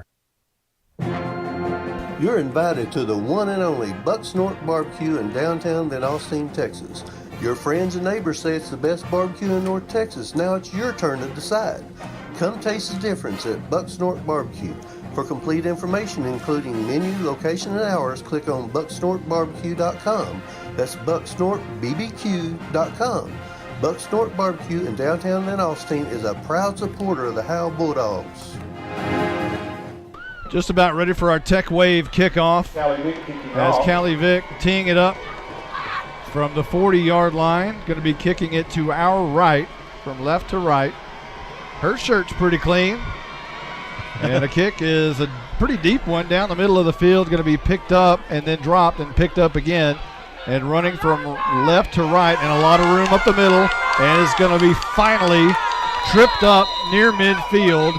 And on the return, we think that is Ramirez. 40 yards on the return. But there's a flag down at midfield. This one happened early. So it was not. It's maybe a legal procedure on the Bulldogs. Well, it's not thrown at the line. It's offsides against offside on Howe. Or Lono. So the return, which was a pretty good one by, I think that was Whitehead, James Whitehead, will be backed up a little bit here. As he got to about the 47, it was a nice seam. He started at the left hash, went to the right hash, and had a big, wide open field of mud, but finally slipped down just shy of midfield. And they'll scoot this one back, I would imagine, just a little bit, maybe about 5 yards, and Lone Oak will start somewhere around the 42-yard line, and I think that's where they'll spot the ball. Let's see if this defense First and 10 for the can again forced turnovers had to be one of the keys to this game. The extra point for Howe, going for 2 there. They probably know that Lone Oak, they don't usually kick extra points. They typically go for 2 on all of them. And Williams is going to hand to Ram, and he's rammed at the line of scrimmage. The Bulldog defense stuffs him right there, maybe a half a yard. Ram on the carry. But he is popped. Porter on the tackle. So it'll be Porter again. I think that's right. On the play, second down and 9. Devin Porter. For it. Well, I don't know who that was. We have 62. Is that Garrison? Might have been 52. It might have been helping still. Here's Williams trying to get around the corner. He does. He escapes a shirt tackle. Now gets a good block. Now he's got room down the sidelines. Chased down and finally brought down by a shoestring tackle by Jordan Jones at about the 35-yard line. A nice gain and a first down for Quade Williams. Quade Williams, we see that speed and athleticism we haven't seen here in a couple of drives. He's been pretty much bottled up, but good job there by him. Get around the edges, and he had some open field. And good shoestring tackle there by Jordan Jones. So Williams will go back in shotgun again. 3 receivers to the right, 1 to the near side. Ram in the backfield. That's not Ram. That's Smith. He gets the carry. Right over left tackle. He's got a lot of room. He's got enough room. He's into the end zone. Touchdown, Lone Oak. They tie the game at 6 with 6:18 in quarter number 2. A draw up the middle, and he didn't have really anybody touch him there for about 15 yards, and able to pretty much, he gets slung down the end zone right as he entered the goal line. So now you'll see the 2-point try for the Lone Oak Buffaloes as they come to the line of scrimmage. And they line up in what looks like an offset eye out of the gun. And there's a handoff to Smith again, who bounces it out right. A flag down. He's in the end zone for a 2-point conversion. But let's check the flag. Getting up very slow in the back. See, I have to see who that is. That might be Elijah Campbell, who's getting up very slow. That was a hold on the Buffaloes. So the Bulldogs will obviously accept the penalty and push them back, and now they'll have to get a 2-point conversion from what amounts to the 12.5, 13-yard line. And this may not be a great thing because it's easier to sometimes to score when you have more space to work with. You got an unusual formation here. 3 receivers to the near side, 3 receivers bunched together to the right side. Only 3 down linemen. 1 fullback throwing it across the middle, Quade Williams, and it's in and out of the hands of his intended receiver, which was Thornton, and it falls incomplete. I heard whistles, and guess what that means? A flag, and that's against the Lone Oak Buffaloes. House is going to decline that one. There's a legal receiver down the field. So the score remains 6-6 with 6:18 left to go in quarter number 2. We'll be right back right after this. Exceeding your expectations is what we strive for here at Scoggins Funeral Home in Van Alstyne. Since the beginning, affordability has been at the top of our checklist. Every day, we're proving that funerals don't have to be expensive. From our facilities to having a personalized service, all of the details are addressed. Nothing can cause you more disappointment than poor quality. Make it special. Make it Scoggins Funeral Home. We put our name on it. Tommy and Bobby K. Scoggins are here with you in your time of need. Visit scogginsfuneralhome.com. If you're looking for a welding company that will always meet your expectations, we are just the team you need. Robertson Welding Service can do industrial, commercial, or domestic. Robertson Welding Service guarantees the quality and satisfaction of your project at a fair price. We provide precision, custom, and repair service in all steels. We even weld aluminum and stainless. You can be comfortable that Robertson Welding Service is the right company for your project. We can be found on Facebook, or you can call us at 903-328-6588. That's 903-328-6588. Welcome back. As it's 6-6, tied now, 6:18 left in quarter number 2. As we prepare for the Tech Wave kickoff, we have an Exalt Realty scoring drive recap of 2 plays and 68 yards, capped off by a 35-yard touchdown by Ethan Smith. Here's the Tech Wave kickoff, and it's going to be caught on the near side. I believe that's Akins, and he spins out, trying to regain his footing, slipping and sliding all over the place, and down at the 45-yard line. Oh, he had a seam and fell down once, and then able to regain his balance and just couldn't, fell down again. Just kept falling forward, though. Good thing, but yeah, lost his footing. Our apologies to the family of Chris Garrison, He is the number 62 we were searching for a moment ago. We made a stop there. So Chris Garrison, there's your due. He is a funny guy. He's always clowning around, that Chris Garrison, except when you put him on the mic, he kind of just clams up a little bit. Freezes up there. Yeah. First down and 10, left to right from the 45-yard line. Howe with 6:10 on the clock. Elvington handoff up the middle, and that's going to be Caden Harmon, who's going to gain 4, maybe 5. Close to midfield at about the 49, 48-yard line is where they'll spot it, so give him 3. Not a great spot on the near side. A better spot from the line judge on the far side. And I think they're going to spot it closer to the 49, which is where I thought the ball reached. But what do I know? I'm Mr. Magoo up here. Harmon just a run right behind the left guard there, and able to squirt for about 4 or 5 yards there. Good job there by Harmon. Second down and 6 coming up. Man in motion. This is going to be a toss near side. Riggs trying to find the outside corner, getting a block from Akins, and is going to be wrapped up after a short gain of about 3 and wrestled out of bounds. And a late flag comes in, and it's in the backfield, and it's against Howe. Every time Riggs touches the ball, the yellow hankies come out. Yeah, and he got right behind Akins and kind of follows coattails there, trying to around his block.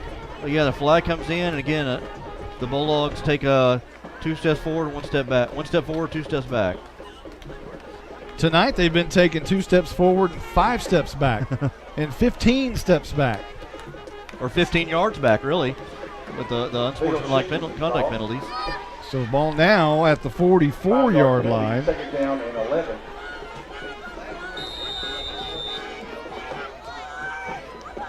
Yeah, the yellow flag is turning brown. It's second down and 11. 1 slot on the near side. Elvington wants to run it around the left on the option. He pitches it out to, I believe, Austin Lee, and his knee hit, and another late flag comes down. That may be a late hit.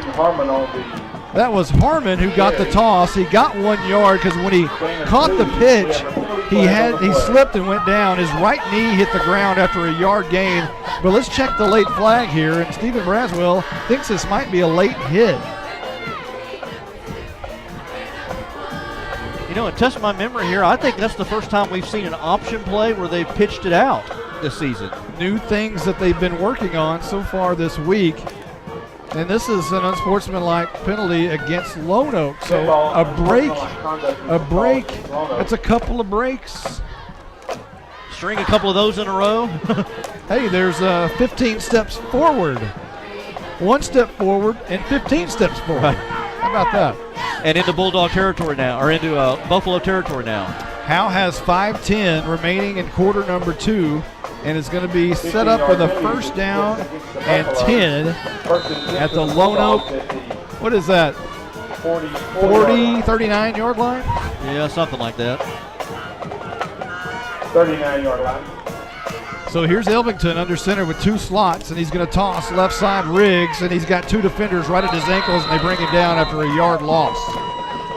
They were right in the backfield and brought him down immediately. It'll be second down and 11 coming up. Ethan Smith on the tackle. Pitch out to Riggs there on the left side, and Ethan Smith comes darting through the line, able to take him down at his ankles. So again, Howe's offense looked good, moving the ball, and has at times tonight. But again, the story is the penalties on the offense. Personal fouls, holding. It's just been one of those games. If Howe could get out of their own way, they might get out of here with a win. Here's Elvington wanting to run the option again. Pitches it out. Harmon's got it. He's got some speed around the left side. He's got close to a first down on the very far side as it hits the sticks, and another late flag comes out again. A first down was had on the far side by Harmon on the pitch. But again, let's check the flag. Repeat, second verse. I'll tell you what, the Howe Bulldogs are looking like the Navy midshipmen here with the trip running the option here. Pitching out to that left side and got around that edge there and got enough for the first down. But yeah, see what the flag is. I wonder if that's a late hit out of bounds. Well, it was over there right at the sticks. And as soon as he went out of bounds, the flag came out. And you don't imagine anybody is sprinting and cussing. You know, that doesn't normally happen. So here we are. We have offsetting personal fouls against both teams. I'm telling you what, they are nipping this one in the bud. I'm telling you. I've never seen so many personal fouls thrown in one half, a quarter and a half. Yeah, this is literally almost every other play. Unbelievable. On average, it's about every other play there's a flag of some sort. Now the ball is spotted close to a first down, but they haven't moved the sticks officially yet. So I don't know if they're still talking about pulling the chains. I don't know what they're doing because they're still talking in the middle of the field. There's 4:09 on the clock. Nobody's doing anything except standing around with their hands crossed at midfield. The officials, I don't know, it's almost like they're waiting for a replay. Arms crossed. And now Coach Jay is coming out to talk to one of the officials. And his arms go out away from his body as if what is going on? He's pointing back towards the north end of the field and now is going to walk off calmly off the field. Coach Jay, from what I have gathered and seen. Somebody was ejected, Monty. I didn't see who it was.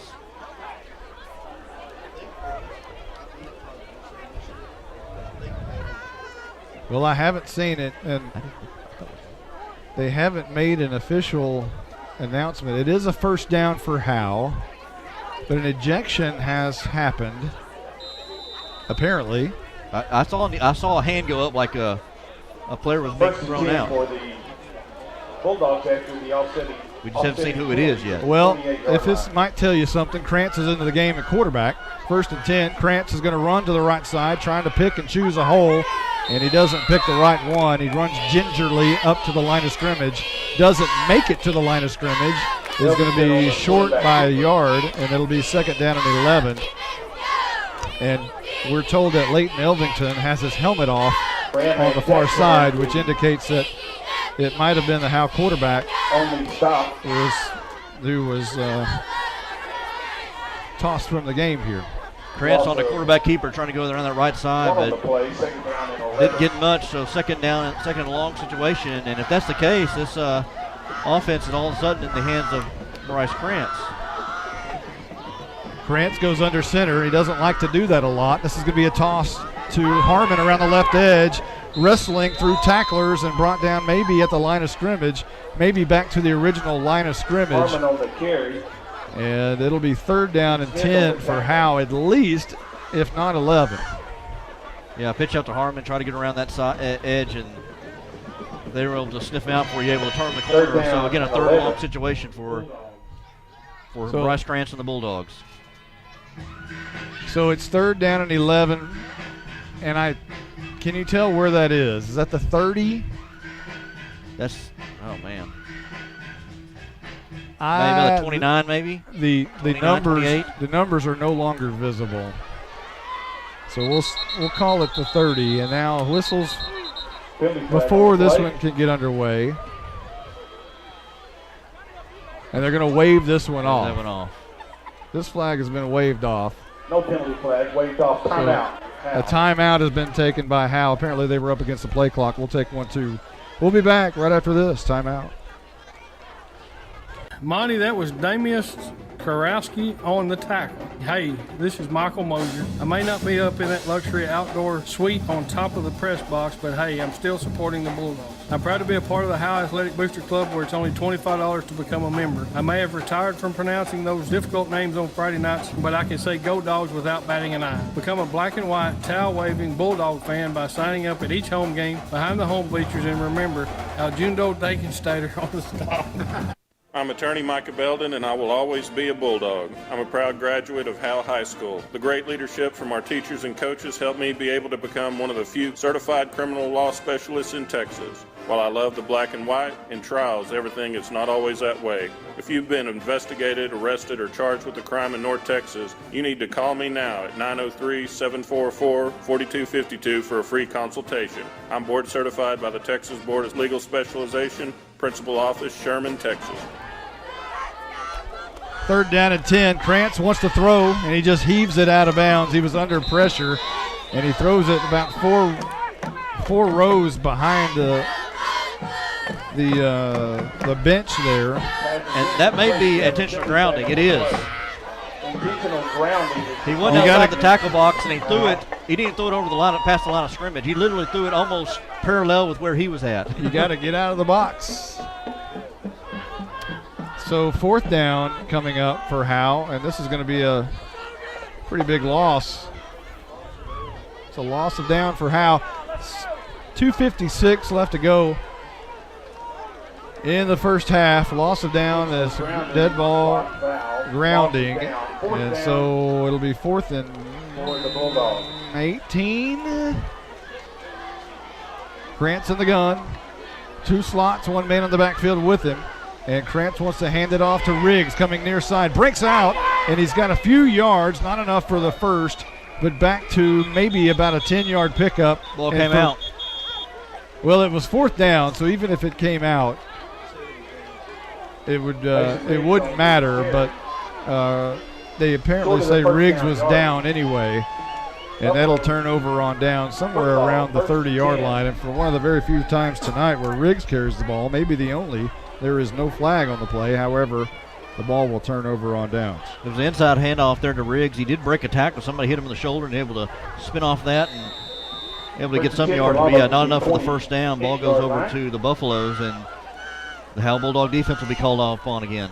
This will be Williams trying to keep it around the right edge. Now he hands it off near side, and Ram back in the game, and he is brought down hard after no gain at the 28-yard line. Now Howe's defense is going to have to keep Lone Oak off the board here. One, because it would change the momentum entirely of this football game. Right now, Howe doesn't have momentum, but neither does Lone Oak. And then remember, the coin toss will give Lone Oak the ball to start the second half. So Howe desperately needs to make a play right here with 2:13 and rolling here before the half. Williams is going to roll out right side, looking for a block, gets a block, has 5, and knocked down hard after a 6-yard gain. Yeah, somebody came up there. Joseph Brennan took him to the woodshed. Brennan came in there and he was a heat-sinking missile and found Quade Williams keeping the ball on that right side and able to come in there and able to lay the wood there on Williams. So it'll be 3rd down and a very crucial 3rd down and about 3 yards. And the Howe fans, who Stephen Braswell counted 85 fans in the stands. There may be some more around with umbrellas around the fence, but Williams, a big play right here, coming near side on 3rd down. He's got some room. He's got a first down, drugged down finally and slung by Devin Porter, but a first down has been made by Lone Oak near midfield at the 48-yard line. He was keeping that all the way, and you got to count for Quade Williams. Just the first down. Timeout here called by Lone Oak. We'll take one, too. We'll be right back right after this. First Baptist Church here in Howe, Texas would like to invite you and your family to a celebration beginning at 9:15. Join us each week to declare the hope that is found only in Christ. Be ready to experience the life-changing power of the gospel. There is only one message for every generation, and that message is Jesus. This is more than a bundle. This is way more than a combo deal. It's your sanctuary, your home field. It's where everything happens. This is your home, your car, your memories. And you want to be sure they're protected with home and auto insurance. As your State Farm 923 or on the web at MrRedInsurance.com. 1:22 on the clock before we reach the half. And Lone Oak has a 1st and 10, moving right to left. Squirting through tacklers and finally hit hard from behind and pushed forward. What would have been about a 5-yard gain turned into about a 9-yard gain because he was hit hard from behind. And they're going to play hurry up here. 3rd down and 1. Williams in the 2nd down and 1. Williams in the gun. Hand off to Ram. He's met at the line of scrimmage by Austin Lee. And that's going to be a loss of a half yard, which will push him back to the 45. Good job there by Austin Lee to come darting through that line and found the running back and able to drop him there right at the line of scrimmage, maybe a loss of 1. So it'll be 3rd down and 2. Howe needs a big stand here. Clock's rolling at 34 seconds. Still rolling. Checking into the game for the Lone Oak Buffaloes is the left tackle Tyler Culley. And Ram will sit just to the left of Williams in the gun. Williams wants to run it, in trouble, behind the line of scrimmage, being chased down. And right now it would be a big loss, and it is a big loss. And it's going to set up a 4th down and long for the Buffaloes as Arturo Louder makes a big play, and the clock is going to wind. 3, 2, 1. That, my friends, is the end of the first half. Grab your socks and pull. Exhale, Bulldogs. We'll be right back right after this. Calling all Bulldog fans to come down to the Sonic and Howe for half-price shakes after 8. Sonic of Howe is where you get great food and big smiles and a little message for our Howe Bulldog football players. Go Bulldogs, fight Bulldogs, win, win, win. It's not just good, it's Sonic good.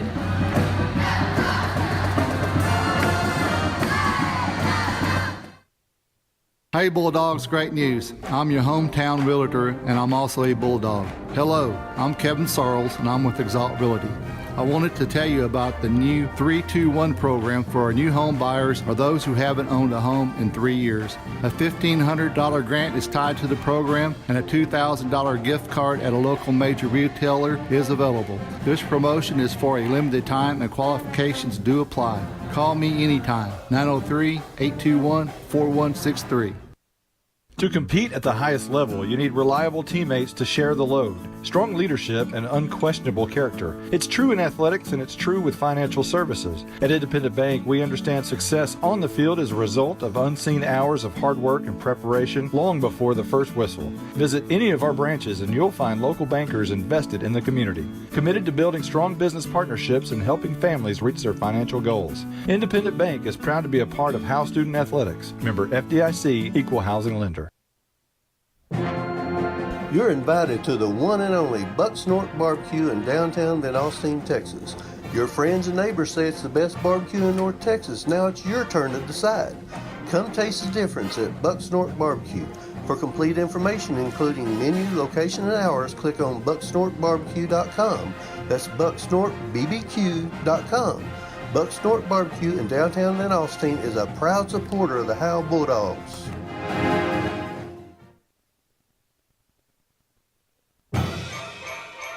Welcome to the Howe Bulldogs halftime show. Now let's join Justin White and Caroline Slauson. Good evening. Welcome to the halftime show here in Lone Oak, Texas at Lone Oak High School. I am Justin White, not alongside Caroline Slauson, but Stephen Braswell, our spotter, is here with us. Stephen, how you doing, man? I'm doing fantastic, Justin. This is pretty messy game. Yeah, Bulldogs and Buffaloes tied at 6 here at the half. It's been a sloppy game here on both sides. I mean, as far as the field conditions, the field is beat up pretty good, just about like it was at Howe last week. And then as far as the way the style of play for both teams has been pretty evident as well. I think the one thing different with this field and the Howe field last week was the fact that you can actually see water splashing here when they hit the turf. Yeah, and as far as the field too, it's kind of hard to see. It was hard to see to begin with. There's no hash marks, and you can see the numbers on the field, but now that after a half a play, you can almost barely see the numbers. Between the 30s, you can't see hardly anything. Yeah. And their numbers are in red, and they have a big buffalo in the middle of the field that's white with red outline. But yeah, it's hard to see it. A couple of things to know here. So Bulldogs have scored on a Devin Porter fumble recovery for a touchdown. I didn't get a chance to note this in the first half there, but Bulldog offense, they've looked okay here at times, but they have not scored an offensive rushing touchdown in 3 games since the bottom game, and they've changed some things up here tonight. What do you think of the offense so far? Well, if we could keep the flags away, yeah, I think it'd work because we've had some really good runs.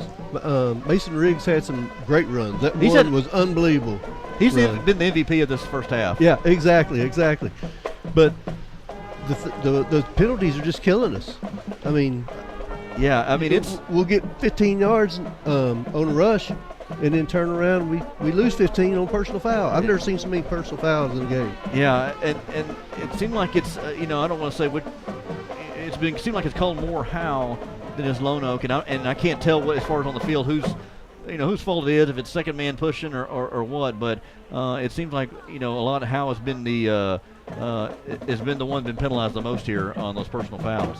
Do you have another? Oh, and one thing too with all the flags that have gone on is we've had an ejection, and for Howe it's Layton Elvington, the quarterback. Now that we haven't confirmed that, but we looked on the sidelines. His helmet has been off. We'll see here in the second half if he comes back. If he is out, though, Bryce Krantz is in at quarterback. He doesn't take a lot of snaps under center. He's more of a shotgun formation. So I wonder how much that will change the offense in the second half. My guess is going to change it quite a bit because it's going to be more. We may have a few more passes. Yeah. Considering fact. He can throw the ball a little bit more better than Elvington. He's got an arm on him. So we may see a few more passes. Maybe some halfback passes. I'd like to see that. Yeah. Another wrinkle in the offense. Yeah, exactly. Yeah, change things up here a little bit. But yeah, we may see. Bryce Krantz has a pretty good arm on him, so we may see a little bit more passing here in the second half. Yeah, and Justin mentioned that Elvington we think has been ejected from the game. We'll find out when the teams come back out after halftime. But also it was a double ejection, and number 22 Cole Daniel of Lone Oak was also ejected. Yeah, and that's a big one for them. It is. We were told in the pregame that Cole Daniel, one of their linebackers, junior linebacker, is one of their leaders on the defensive side of the ball. So that's so both teams taking a big hit on the ejections if that is for sure. Let's take a break here real quick here at half. We're tied at 6 here from Lone Oak between the Lone Oak Buffaloes and the Howe Bulldogs. Stephen Braswell, I'm Justin White, Monty Walker will be back here in a little bit. We'll take a break. Exceeding your expectations is what we strive for here at Scoggins Funeral Home in Van Alstyne. Since the beginning, affordability has been at the top of our checklist. Every day, we're proving that funerals don't have to be expensive. From our facilities to having a personalized service, all of the details are addressed. Nothing can cause you more disappointment than poor quality. Make it special. Make it Scoggins Funeral Home. We put our name on it. Tommy and Bobby K. Scoggins are here with you in your time of need. Visit scogginsfuneralhome.com. If you're looking for a welding company that will always meet your expectations, we are just the team you need. Robertson Welding Service can do industrial, commercial, or domestic. Robertson Welding Service guarantees the quality and satisfaction of your project at a fair price. We provide precision, custom, and repair service in all steels. We even weld aluminum and stainless. You can be comfortable that Robertson Welding Service is the right company for your project. We can be found on Facebook, or you can call us at 903-328-6588. That's 903-328-6588.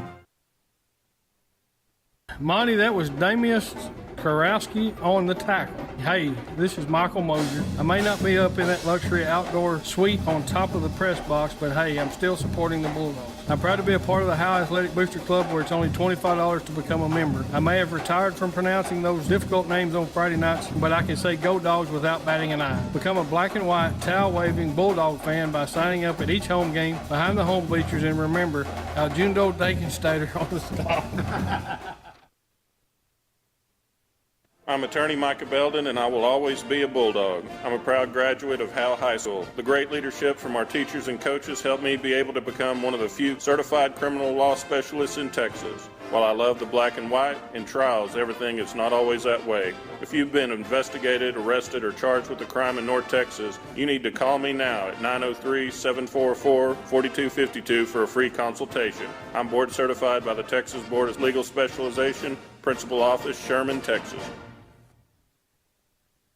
The First Baptist Church here in Howe, Texas would like to invite you and your family to a celebration of our Lord and Savior Jesus Christ. Each Sunday morning at 10:30, we meet for worship at 100 East Davis Street in Howe. Prior to that, we have relevant Bible fellowships for all ages beginning at 9:15. Join us each week to declare the hope that is found only in Christ. Be ready to experience the life-changing power of the gospel. There is only one message for every generation, and that message is Jesus. Welcome to the Howe Bulldogs halftime show. Now let's join Justin White and Caroline Slauson.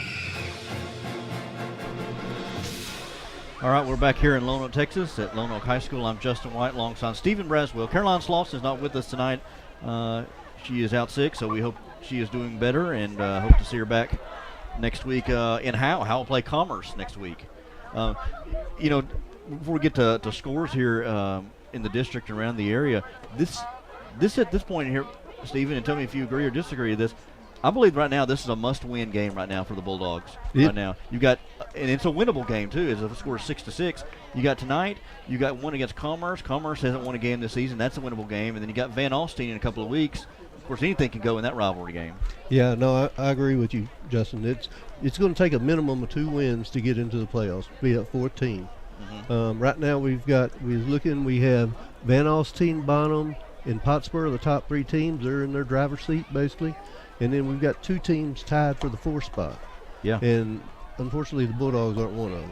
Well, Lone Oak is, though. So Lone Oak is. So if you can beat Lone Oak, then you're tied with Rains. Of course, Rains holds a tiebreaker, so that's where things will happen where you're going to maybe need some help later on. You got 3-0, Van Alstyne. Bonham is at 2-0. Pottsboro is at 2-1. Lone Oak at 1-1. Rains at 1-2. Howe and Commerce both Howe at 0-3 and Commerce at 0-2. Yeah, it's going to take a minimum of 2 wins to get that last playoff spot. Yeah, and again, these 2 games, this game next week, tonight and next week are very winnable games. And again, you never know what happens with that Van Alstyne game. Yeah, and as you mentioned, we got a 6-6 score here at halftime. Mm-hmm. We're in an old-fashioned mud fest, also. It's just you know that the players though have got to be starting to get a little. I guess disappointed because of the fact this is 2 weeks in a row where we've been Mudfest. Yeah, I mean, and 3 of the last 4, I think. Yeah. So because S&S was the same way there. And that's how some of these fields at this point of the season start getting real beat up. Exactly, you're right. So even now it's kind of a cold rain. It's 58 degrees, and it's been just coming down the whole time. It's not heavy, but it's just there. It's enough to probably annoy you a little bit. I mean, it's enough to where the Lone Oak band perform in the bleachers instead of out on the field. They're still out there in the stands. Yep. Let's go from some scores. I'm going to go for the scores in the district here, and then you can do from around the area. Right now, in the second quarter, Pottsboro leads Bonham 20-14. We tell you that's a crucial part of this playoff race here for second and third place right now. Van Alstyne is leading Commerce 21-3 at the half. This Lone Oak team gave Commerce a pretty good run for their money last week. Only lost by 14. So yes, they did. Van Alstyne is showing they're human. And then, of course, this game tonight against between Howe and Lone Oak is tied at 6. Okay, some of the other area scores for the Denison Yellow Jacket fans, they are beating Frisco 35-6. The Sherman Bearcats are beating Texas High School 20-14. For the Howe people, the Maybank Panthers, where Coach Hudson went to, they are leading 15-0 at halftime over Ford High School. Another one, Gunner Tigers, number 2 in the state. Yes. Gunner Tigers, they are leading City View High School Mustangs. Never heard of them. That's out of Wichita Falls. Is that where it is? Yeah. Okay, 34-0 in the third quarter. And one last one is the Collinsville Pirates. With Dale West as head coach, is beating the Tom Bean Tomcats 40-20 at halftime. All right, let's see if I've got any other. Got some bigger schools from around the Metroplex. Allen leading Jesuit 30-7. Plano up on Plano East. That's 20-0. McKinney trailing Plano West at the half. That's 10-7. McKinney North in a shootout with West Mesquite 38-30. That's in the third quarter. A district that the Bulldogs may play a couple of teams here, Kemp and Madison, if they were to make the playoffs. Kemp and Dallas Madison. Madison trails 14-6 against Kemp. That's at the half. I'm trying to see here. Blue Ridge trailing Leonard 14-13. Chisholm leading Bells 16-0. That's at the half. Cooper 25. Whitewright 0. Yep.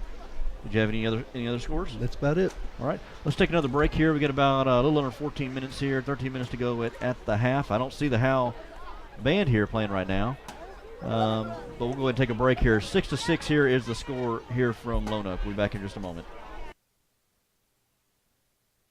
This is more than a bundle. This is way more than a combo deal. It's your sanctuary, your home field. It's where everything happens. This is your home, your car, your memories. And you want to be sure they're protected with home and auto insurance. As your State Farm agent, I get it. That's why I'm here to help life go right. My name is Ed Meacham, and I'm your Howe State Farm agent. Give me a call at 903-892-3923 or on the web at mredinsurance.com.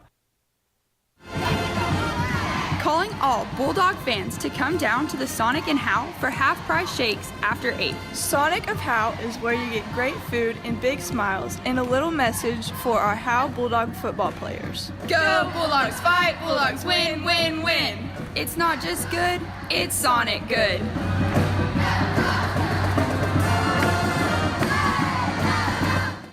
Welcome back to the lovely conditions in Lone Oak, Texas. Monty Walker, along with Justin White, Stephen Braswell, they have stepped out for the moment. It's my turn to take over the second part of the second half. Let's recap this first half, if you will. Howe took the ball to start as they lost the coin toss, or won the coin toss, rather, and elected to receive.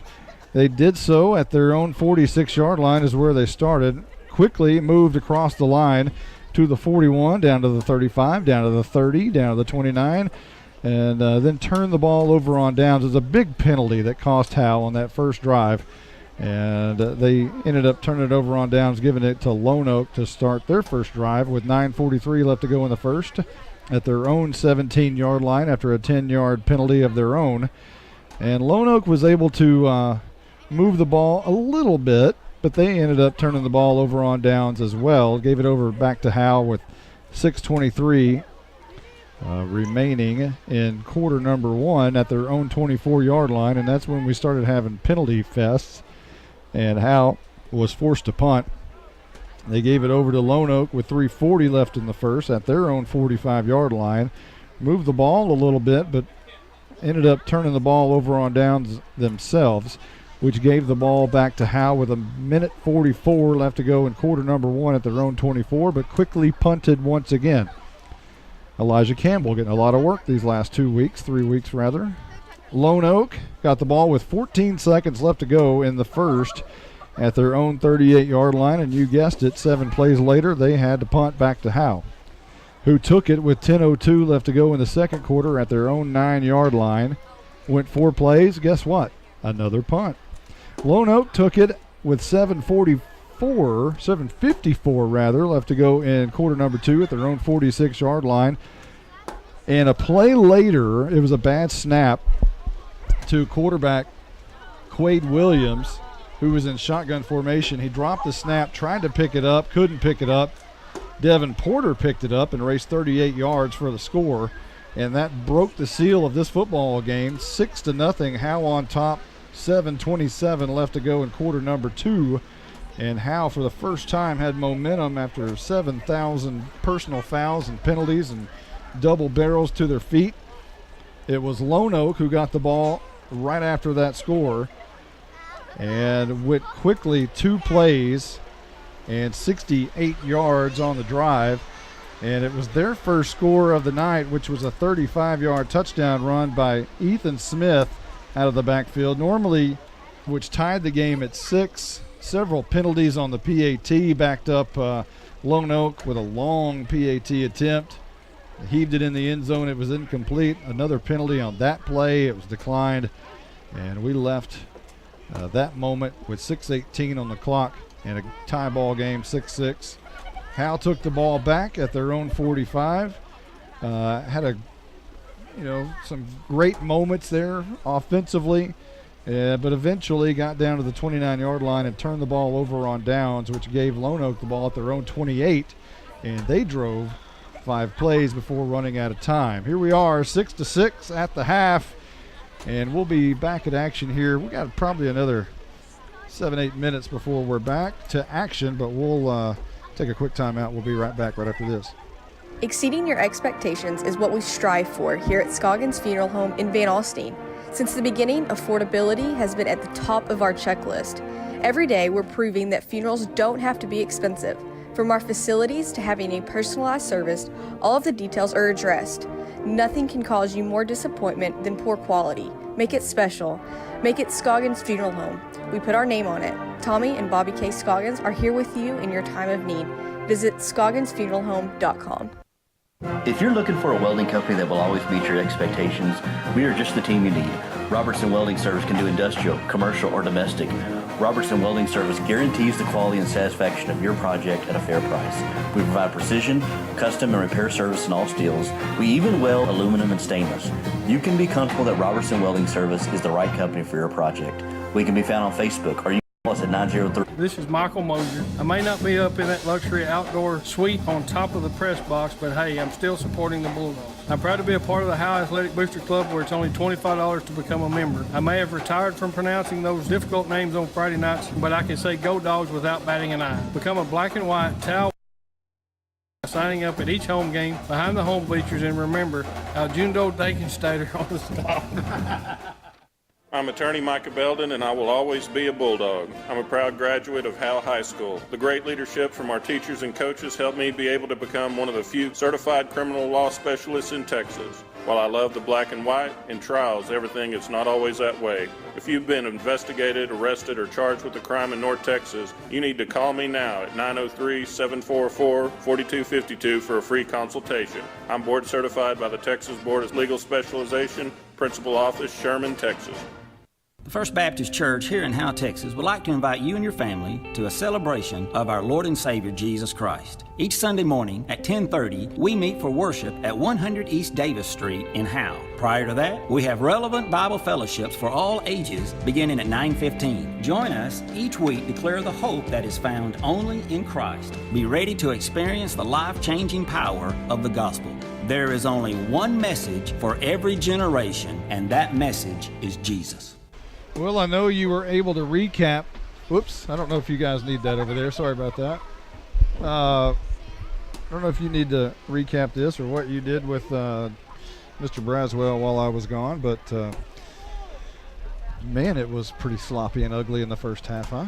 That was. The offense, it looked sloppy on the field, and then, as far as the conditions, and then just the style of play, and then the flags. Man, the flags have just, killed both teams really, but more Howe. You would think with all the personal fouls and penalties, and you would think this was Howe and Van Alstyne.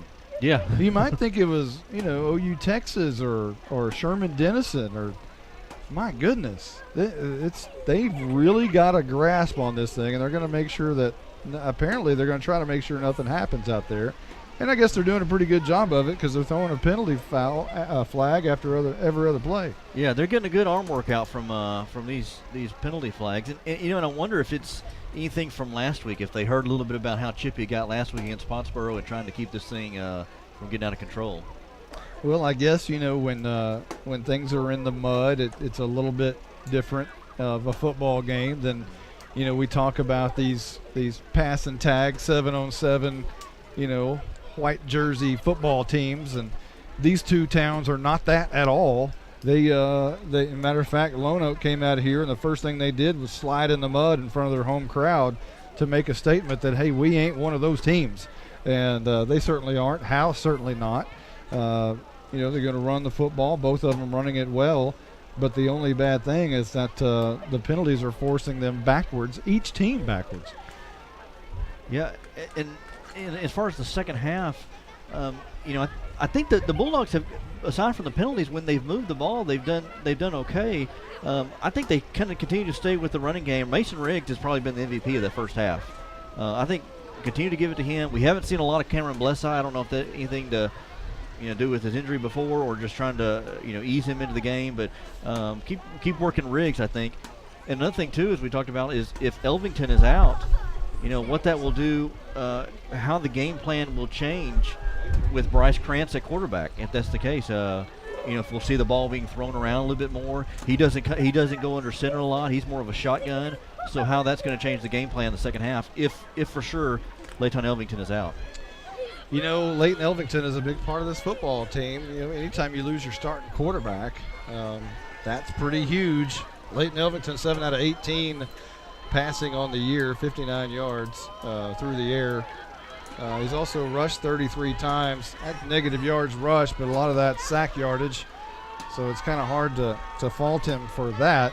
But both teams are coming back on the field. At least the Howe Bulldogs are back on the field. We're showing a couple of minutes remaining before we're getting ready. I think Howe's going in their tunnel perhaps to walk in and walk out. We're going to take a quick timeout. When we come back, it'll be football time in Texas.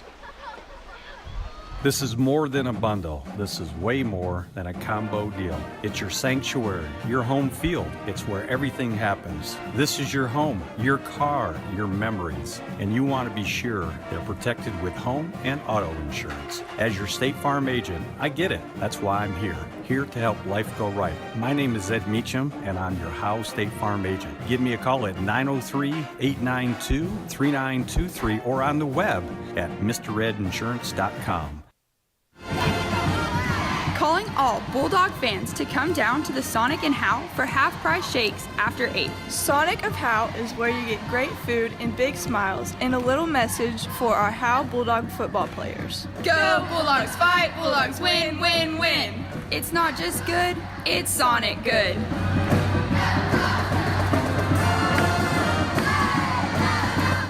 Hey Bulldogs, great news. I'm your hometown realtor and I'm also a Bulldog. Hello, I'm Kevin Sarles and I'm with Exalt Realty. I wanted to tell you about the new 321 program for our new home buyers or those who haven't owned a home in 3 years. A $1,500 grant is tied to the program and a $2,000 gift card at a local major retailer is available. This promotion is for a limited time and qualifications do apply. Call me anytime, 903-821-4163. So we're told that Leighton Elvington is suited up over there. So now we don't know. So we don't, our apologies to the Elvington family. One of them's upstairs, I think, or maybe on the field. But don't know. Yeah. We'll try to find out. That's where Sweet Caroline, if she was here, she'd be right on that spot. But she's under the weather, unable to make it tonight. So we will just have to wait until perhaps after the game and find out what's going on with the ejected player, who that might be. But we do know that Krantz came into the game immediately and Elvington's helmet was off. But we don't know the exact details just yet. We're just about ready to start this second half as the Bulldogs in their brown and black jerseys are coming back out on the field. And what was once bright red is now kind of a maroon-looking color for the Lone Oak Buffaloes, as they're a mixture of bright red and brown. But we're just about ready to start the second half. Teams are out on the field getting ready to boot this Tech Wave kickoff away in the air. And Callie Vick's going to do the kicking. Her in her bright white jersey that she still has. You can tell which one she is. And the ponytail. The Tech Wave kickoff is in the air. It's a pooch kick going towards the out of bounds. And Howe may have the football. It's past the marker, and a Bulldog may have caught it on the fly, and they say Lone Oak recovered at the 40. I'm not sure how. There's no argument from the far side, so it was recovered by none other than Tavin Ram. What a perfect kick there by Beautiful. Callie Vick. I mean, it was a pop fly on the right side, and it was almost where I didn't see who the Bulldog player was, but he was like almost trying to catch that in stride. It went through his hands, and then right on the ground, and Buffalo's able to get on it. Smith and Williams in the gun, moving left to right as Lone Oak, hand off to Ram up the middle, and he's met right at the line of scrimmage. No gain on the play, and we'll have to see if that's Ram or Smith. Being on the tackle. And still, it's Smith on the carry. So second down and 10 coming up. No gain. A nice play there up front. No gain. Second down. For the Howe Bulldogs. Bulldogs done a pretty good job of keeping these running backs at bay. It's been the quarterback Smith who they've had trouble containing. Everybody bunched together, and here comes Williams on the keeper around the right edge. A lot of room. He's got plenty of speed.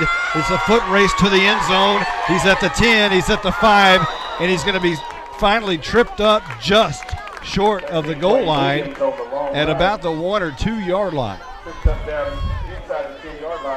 Porter makes the stop, the saving touchdown tackle, Yep, it was a quarterback keeper around the right side, and he found a crease and pretty much untouched until Porter and Jordan Jones was back there able to hit him right at the ankles to bring him down. I think they're going to spot this somewhere around the 7-yard line.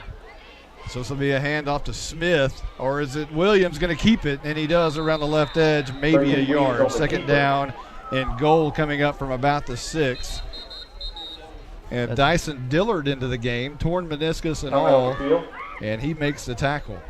Dillard in the middle of that defensive line. We hadn't called his name. We didn't know if he was going to play tonight, but he was able to wait on the running back to come through and able to make a good tackle. Just underway here in the third quarter, 10:57 on the clock. It has stopped for the moment, and a timeout, I believe, has been called.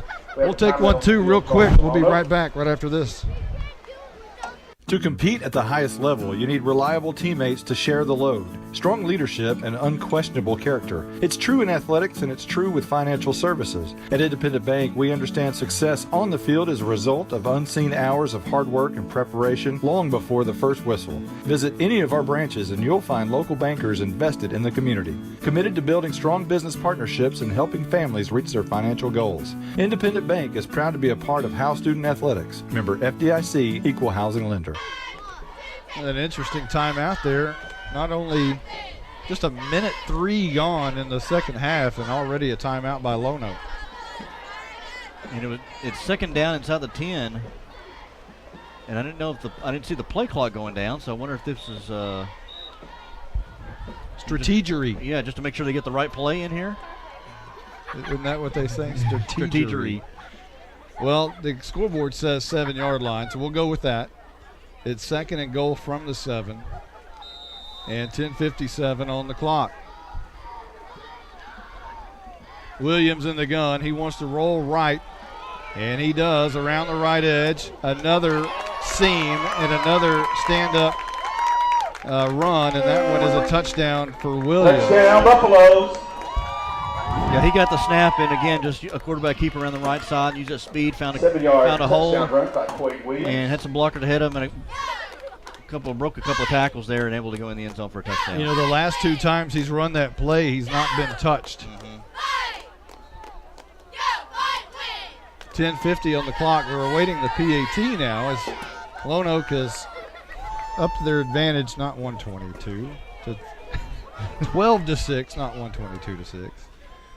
Williams, handoff. Smith up the middle, hit hard up the middle, brought down just shy of the end zone. And it'll remain a 12-6 game. Lonoke on top. We'll be right back right after this timeout. You're invited to the one and only Buck Snort Barbecue in downtown Van Alstyne, Texas. Your friends and neighbors say it's the best barbecue in North Texas. Now it's your turn to decide. Come taste the difference at Buck Snort Barbecue. For complete information, including menu, location, and hours, click on bucksnortbarbecue.com. That's bucksnortbbq.com. Buck Snort Barbecue in downtown Van Alstyne is a proud supporter of the Howe Bulldogs. Exceeding your expectations is what we strive for here at Scoggins Funeral Home in Van Alstyne. Since the beginning, affordability has been at the top of our checklist. Every day, we're proving that funerals don't have to be expensive. From our facilities to having a personalized service, all of the details are addressed. Nothing can cause you more disappointment than poor quality. Make it special. Make it Scoggins Funeral Home. We put our name on it. Tommy and Bobby K. Scoggins are here with you in your time of need. Visit ScogginsFuneralHome.com. The Exalt Realty scoring drive recap for Lonoke was 4 plays and 60 yards. And it took a minute 10 off the clock. Here is a Tech Wave kickoff that's going to bounce to, I believe, that's Arturo Louder. He runs backwards to try to turn the corner, and I think he's going to be able to turn it for a few yards from the near side of the field all the way to the far. Howe moving right to left, and Louder is down somewhere around the 35-yard line. And it is right in the middle of the mud. A lot of action have been played right there in that far 35-yard line area. And that's where Louder took a nosedive right in the middle of it. And Howe will start first and 10, moving right to left from their own 33. And let's see who we see at quarterback here for the Bulldogs. Is that Krantz? Can you see that Breswell? I can't see a man in motion. And guess what? You hear those whistles. Legal procedure against the Bulldogs. So still, once again, starting 5-yard penalty will be first down and 15 or so. And it is Krantz into the game at quarterback, so that may be your indication of what we had presumed before. We have not seen Elvington into the game since that penalty happened and that ejection took place. So we can only assume, but we hate to assume, especially for family that may be listening out of state or so. Here's a man in motion. Krantz is going to toss near side, and I think that may be Blessai. He can't get his feet underneath him, and he's going to be brought down maybe for no gain. Blessai, who we saw a little bit in the first quarter, had some holes there and got some good runs, but we hadn't seen much of him since then. And, you know, one thing I was bringing up at halftime, Monty, was how the game plan could change with Bryce Krantz now at quarterback. He's usually running shotgun. He's going to be under center a lot. And that's not, you know, from what we understand, it's not something that he likes to do. He likes to be in the gun. But he will go under center, second down and 15. And a drop snap, and this is what happens. And Howe's able to pick it back up. Not that Howe's had a clean exchange all year long.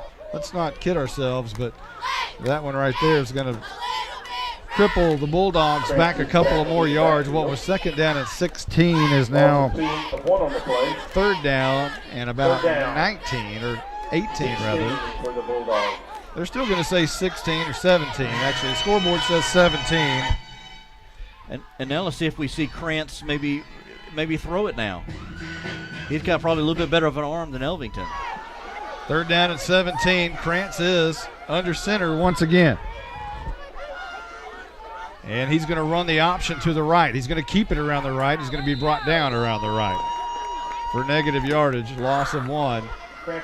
They'll move it back, and now it's punt time for Howe. So not the way the Bulldogs wanted to start the second half by allowing a touchdown for Lone Oak and then having the punt on their first possession. A 3 and out here on their first possession, and now the Bulldog defense will be called upon again to hopefully stop them here, keep this a one-possession ball game. And mind you that Howe's only points tonight came off of a return by the defense. Here's a wobbly end-over-end kick by Campbell, who will bounce it at the 50 and stick right in the mud after about a 3-yard hop. And Lone Oak will take the ball left to right from their own 46-yard line. Let's see if the Bulldogs will kind of zero in a little bit more on Quade Williams. He was kind of the highlight of that first drive of the second half on that touchdown drive. So see if they can zero in on him on this one. So the ball just shy of midfield at the 46, maybe the 47-yard line perhaps. Moving left to right is Lone Oak, and what once were their all red jerseys, now mixed with mud, looks more like burgundy. And Quade Williams and everybody else will run in motion, and that is a penalty. Williams wants to throw it. Now he's going to tuck it around the right edge and goes out of bounds. But they had 3 men in motion, and you can't do that. So Lone Oak will start first and 15 on their next drive here. Yeah, they put some men in motion, trying to get a little cute there, and 3 guys go in motion, and going to be dropping back 5 yards here. So any help the Bulldogs can get, they'll take it. So they'll push this back to the 41-yard line. 5-yard penalty success, first and 15 for the Buffalo. First and 15 for Lone Oak. Some new receivers into the game for the Buffaloes.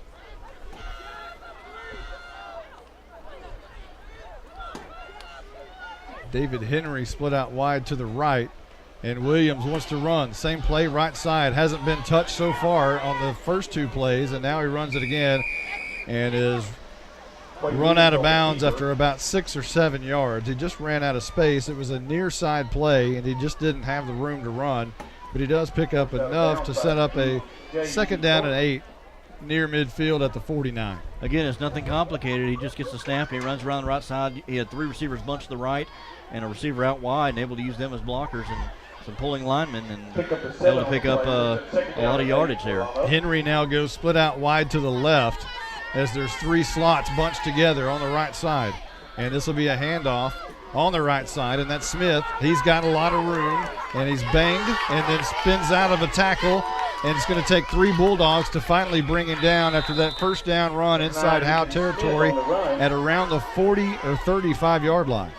Went around that right tackle. We haven't seen a lot of Ram here as of late, so Ethan Smith has been picking up the slack for the Buffaloes. He has a big, long run into Bulldog territory. Clock moving at 8:24.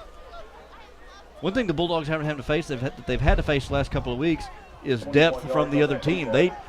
Lone Oak doesn't have a lot of players on their team. Yeah, this is a game of whoever has the will is going to win, and we're going to see who has that at the end of this game. There's a gain of about 3 by Smith around the right side off right tackle. He'll be down there. Second down and 7 coming up.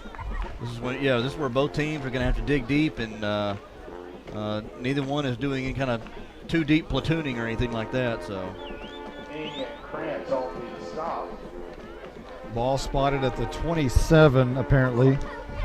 Is that right? Does that look like? Oh my gosh, 27? It's almost, I think so. Williams, handoff up the middle, Smith again, and he's not going down and churns his feet forward through the mud for maybe 4 yards, which will set up a short situation of about 3rd and 2 for the Buffaloes with 7:21 and rolling here in quarter number 3. I see Porter and I saw Joseph Brennan get their arms around him. It's not that I don't think they were tackling; they were just slipping through. I mean, they're with all this mud, they're slipping off the player. 3rd and 1, big play here. Williams, shotgun. He's going to run it himself along the right edge. Gets a great block, and now cuts it up the middle and is finally drugged down by the belt after a first down run near the 10-yard line.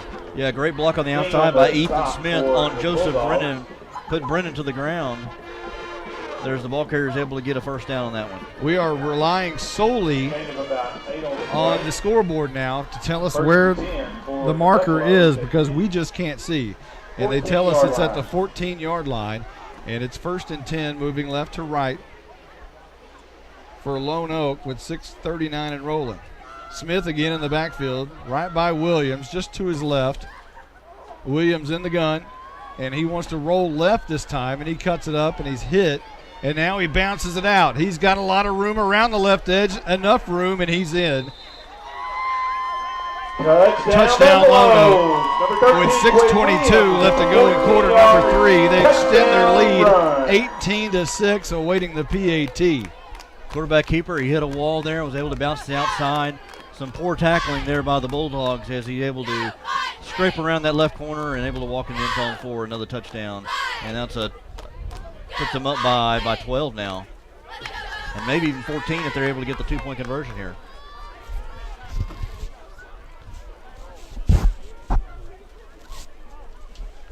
So here's the 2-point conversion with Williams, and he'll hand off to Smith right over right guard.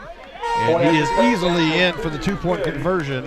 And now Lone Oak extends the lead 20-0, or 20-6 rather, over the Howe Bulldogs here in the 3rd. We'll be right back right after this timeout.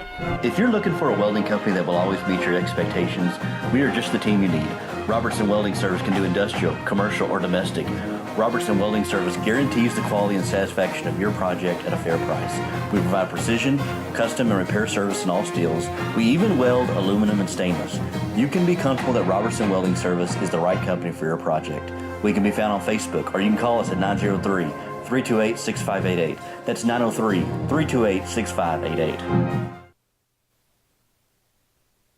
Monty, that was Damius Karowski on the tackle. Hey, this is Michael Mosier. I may not be up in that luxury outdoor suite on top of the press box, but hey, I'm still supporting the Bulldogs. I'm proud to be a part of the Howe Athletic Booster Club, where it's only $25 to become a member. I may have retired from pronouncing those difficult names on Friday nights, but I can say go Dogs without batting an eye. Become a black and white, towel-waving Bulldog fan by signing up at each home game behind the home bleachers, and remember, Aljundo Dakenstater on the stop. Well, we're back. We're awaiting the Tech Wave kickoff. And now Lone Oak will spread out. It's a squib kick to the near side that's going to go out of bounds, and that's good news for Howe, as they'll be able to have an option on the penalty or make a kick again. I would probably think they'll take the penalty there. Let's see. Let me do this on the fly. 6 plays on the Exalt Realty scoring drive recap, and 59 yards. And it took 2 minutes and 13 seconds off the clock.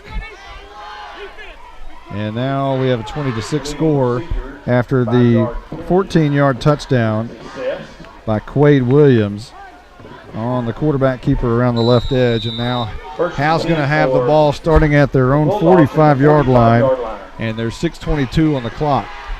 Bryce Krantz under center, and he's going to hand off right up the middle, and a lot of room for Riggs. He's carrying people. He's got a first down inside Buffalo territory to about the 40-yard line, 39, and no flags on the play. And he checks out. Quick handoff there by Riggs. He was in the fullback position, able to get the quick handoff, and rumbles for into Buffalo territory. Riggs running like a wild man tonight. For the Bulldogs. Is setting up a 1st and 10, 6:03 on the clock here in quarter number 3. Krantz goes back under center, 2 wides and 2 slots. 1 back set, Austin Lee, or that Cameron Blesseye back there, and he gets the carry, and he bounces it over right guard, and he's going to gain 8 on first down, setting up a 2nd down and 2. And here go the Howe Bulldogs. And this is what we've kind of seen, except it's the penalties that have taken them back. Now, their offense has worked fairly well in this situation, but the penalties. Yeah, that's been killing them here. And, yeah, you get 2-3 plays here. You've strung together positive yardage. And I was just thinking I would like to see Blessaw here on the edges, but they've run 2 plays right there behind the right guards and left guards. Maybe keep going with that. 3 receivers right side, 1 to the near, and a hand. The 2 running back runs into the quarterback. And Harmon, I guess, is going to get the carry, and it is Harmon. Nothing doing because he ran into Krantz, and that's not a way to start a play, but he somehow does gain 1, and it's 3rd down and 1. Yeah, there was as soon as he took a step back to hand to Harmon there. Yeah, they kind of bumped into each other, and good job by Harmon just to at least get something out of that. So 3rd down and 1, and here comes Howe up to the line of scrimmage. Krantz goes under center. And he's going to hand off right side, 1st down for Howe. And that is Arturo Louder getting the carry and the 1st down and about 4 yards on the carry. Louder up the middle, pinball off one defender, showing a little bit of power on that run. And the Bulldogs are starting to drive. They got some rhythm going here. Got about 4 or 5 plays now without a penalty flag. I wish you didn't say that. Is that kind of like the perfect game, no hitter? Yeah, I don't think that. In a game like this, I don't know if I'd mention that. 27-yard line is where Howe is with a 1st and 10. Brennan in motion, handoff up the middle to Mason Riggs, and he's good for 4 perhaps before he's finally brought down inside the 25-yard line at about the 24 thereabouts with 4:08 on the clock here in the 3rd. Looks like we got a man down here for the Buffaloes. An injury timeout. I tell you what, let's take one quickly. We'll be right back right after this. I'm attorney Micah Belden, and I will always be a Bulldog. I'm a proud graduate of Howe High School. The great leadership from our teachers and coaches helped me be able to become one of the few certified criminal law specialists in Texas. While I love the black and white, in trials, everything is not always that way. If you've been investigated, arrested, or charged with a crime in North Texas, you need to call me now at 903-744-4252 for a free consultation. I'm board certified by the Texas Board of Legal Specialization, Principal Office, Sherman, Texas. 2nd down and a long 6 for Howe. And this is what Howe is good at. If they just get out of their own way, this is what they do. 2nd down and 6.5. Krantz under center, 2 up, wings, and this will be a handoff to the right side. No, Krantz is going to keep it around the right side. For a moment, he had a seam, and he does, and he has a 1st down for about a 9-yard gain. Good job there by Krantz. Faked the handoff, went around the right side, had an opportunity to pitch it, and able to keep it and found a little hole there for a 1st down. And yeah, it's not that the Buffaloes have beat the Bulldogs. The Bulldogs have been beating themselves. No question about that. Ball spotted at the 15-yard line, 3:28 on the clock. Howe's got to punch it in right here. Get to the point in the game where your offense has got to do some work. 2 slots, 1 back. Man in motion is Joseph Brennan, and a busted play as the snap was not exchanged properly. The ball was on the turf, and Riggs was able to fall on it to save possession. And it'll be 2nd down and 11 coming up, maybe 12. Definitely what you don't need right now is a turnover. And yeah, you're right. You get this far in, you're inside the 20-yard line. I can't remember the last time the Bulldogs have been in the red zone in the last few games. You know, the toss sweep was working really well early in the game to Blesseye, Riggs, and Harmon. We'll see what they do here on 2nd down and 11. A man goes in motion, and one of the Bulldogs jumped off sides. Good call. Legal procedure is the call. I think that's going to be Chris Garrison, who jumped a little bit early, and instead of being 2nd down and 11, it's going to be 2nd down and 16. And so goes the theme of the entire night. Well, they were doing so well. Thou shalt overcome. And this is 4-down territory here too. 2nd down and 16 for the Bulldogs. No question about that. 1 man in the backfield. Man goes in motion. I believe that's Brennan. And this time, Jaron Eaton steps up too early. So the wheels are falling off for the Bulldogs with 2:14 left to go in the 3rd. Just mental errors here. And 2nd down and 16 will turn into 2nd down and 21. How many times have the Bulldogs needed more than 20 to pick up a first down tonight? Too many to count. And again, that's been the last few games they've been there. Like, they find themselves in long yardage situations, and their team is not built for 2nd down and 20, 3rd down and 25, 3rd down in Van Alstyne. They're not built for this. So ball now at the 26. Akins goes in motion, a toss to the right side. And I believe that's Blesseye, and maybe for 2 yards.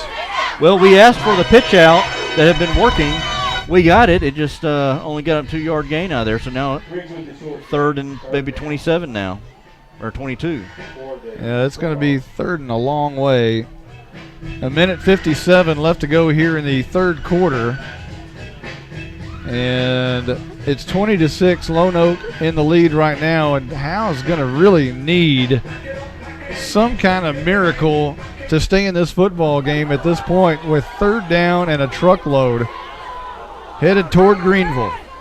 Shotgun for Krantz, and he is going to give it to Mason Riggs coming near side, and if he could have kept his feet, he could have gone a few, maybe a 10 or 15-yard gain, but he was not able to keep his footing, and by the time he was able to try to keep his footing, a couple of Lone Oak Buffaloes were right there to corral him for maybe a yard.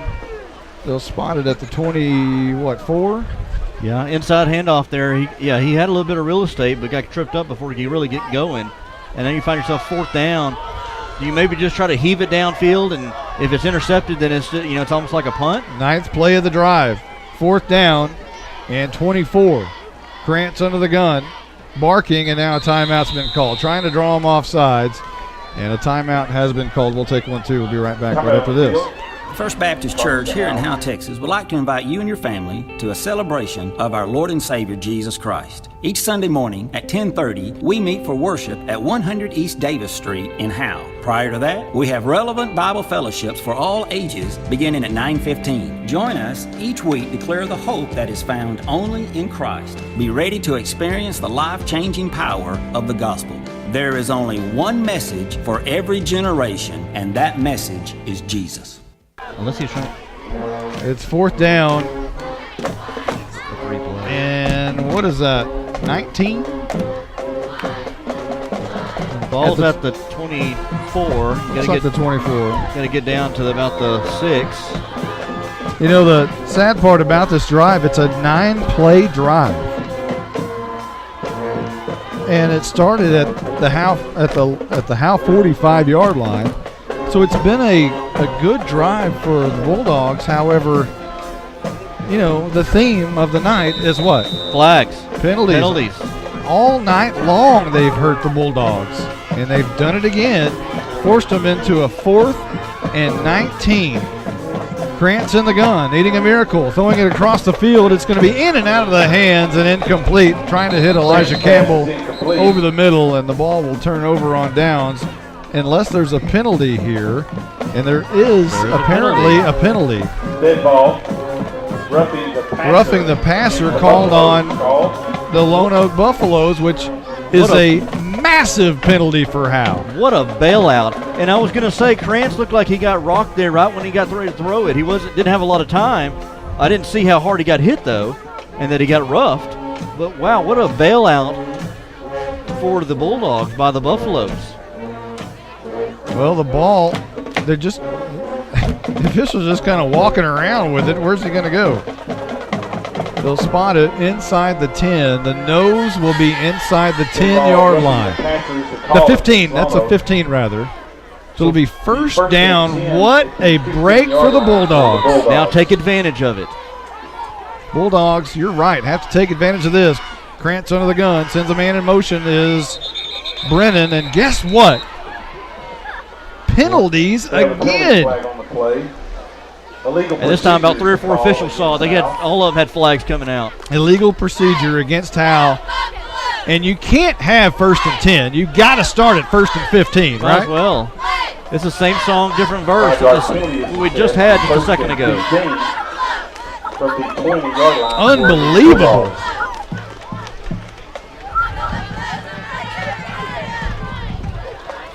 Our spotter, Stephen Braswell, says it may be a good thing that it was a illegal procedure because Krantz mishandled the snap, and it could have been disastrous. He mishandled that one again. And the ball's on the turf, but Howe recovers, so it's 2nd down and a truckload. And Howe just going backwards. That was recovered by Jackson Adkins, thankfully. Actually, I think he may have gained a yard on the play. Give Jackson Atkins a yard. So I'm guessing the ball is at the 18-yard line. It's 2nd down, and 13. Man alive, here we go. Krantz under center. Brennan goes in motion. They're going to toss to Brennan, but flags before this one can get underway. We have a penalty flag on the play. Wow. Illegal procedures are called. Illegal procedure against Howe. You're right. I wish we haven't kept the stats up on this, but I'm kind of curious of what the penalty yardage is for this. I'm not kidding. This may be the most penalties I've ever seen on one team in doing the games for 25 years. It's got to be It's got to be over 100 yards, maybe even. Is it upward of 200? You think? It's got to be over 100 yards though, with all the personal foul penalties.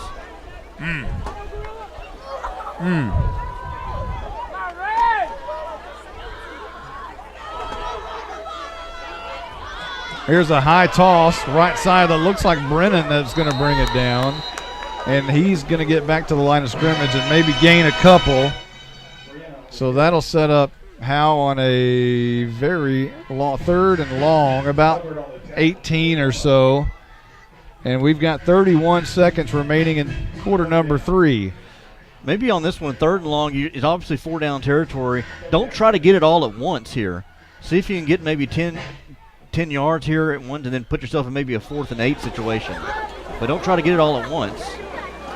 If you can, great, but maybe break it up into two plays.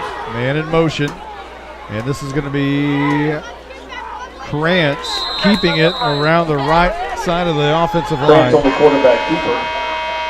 And I think that might have been a bad exchange of a handoff. And Krantz may have just took off with it. So that's the end of the 3rd quarter. 20-6. We'll be right back right after this.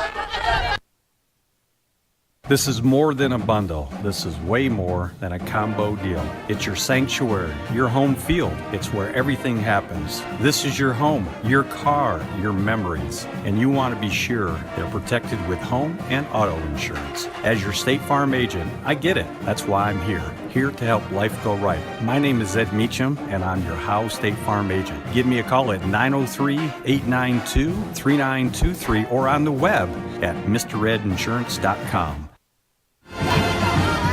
Calling all Bulldog fans to come down to the Sonic and Howe for half-price shakes after 8. Sonic of Howe is where you get great food and big smiles and a little message for our Howe Bulldog football players. Go Bulldogs, fight Bulldogs, win, win, win. It's not just good, it's Sonic good.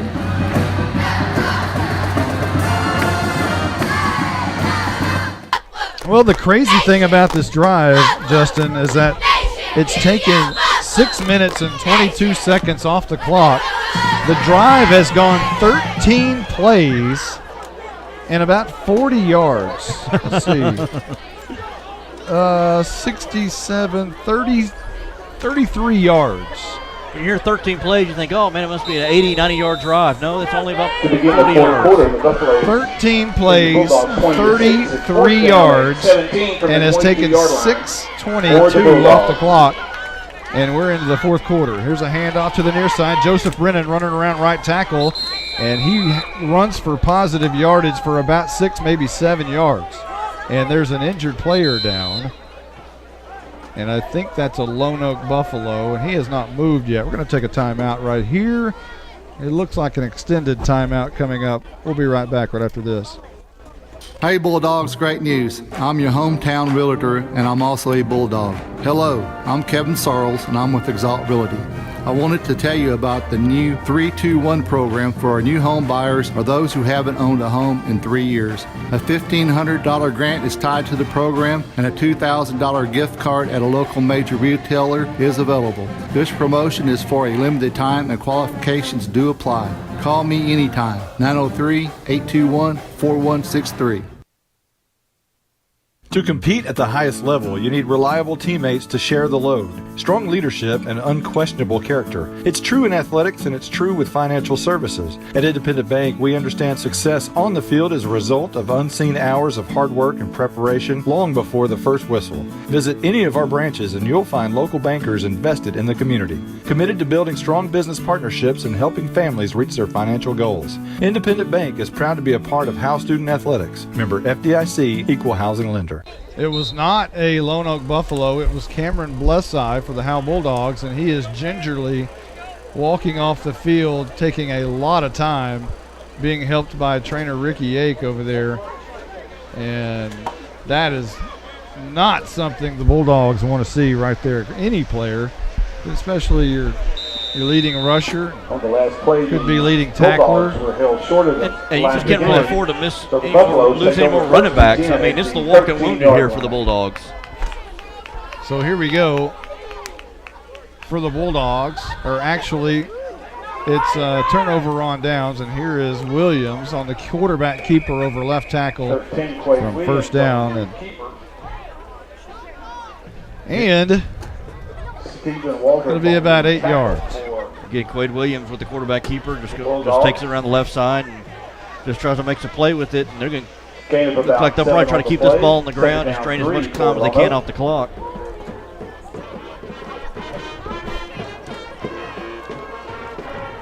Lone Oak took the ball at their own 13-yard line and are now up to the 20 after the 7-yard gain, 11-13 and rolling. And rolling is also Williams around the left edge, but he's brought down after minimal gain. Not enough for a first down. And it was a great tackle by Elijah Campbell from the outside linebacker position.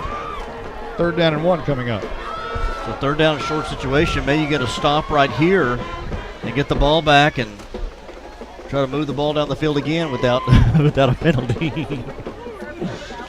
Well, Williams will line up in the gun, and I don't know how in the world you just can't run Williams around the right tackle.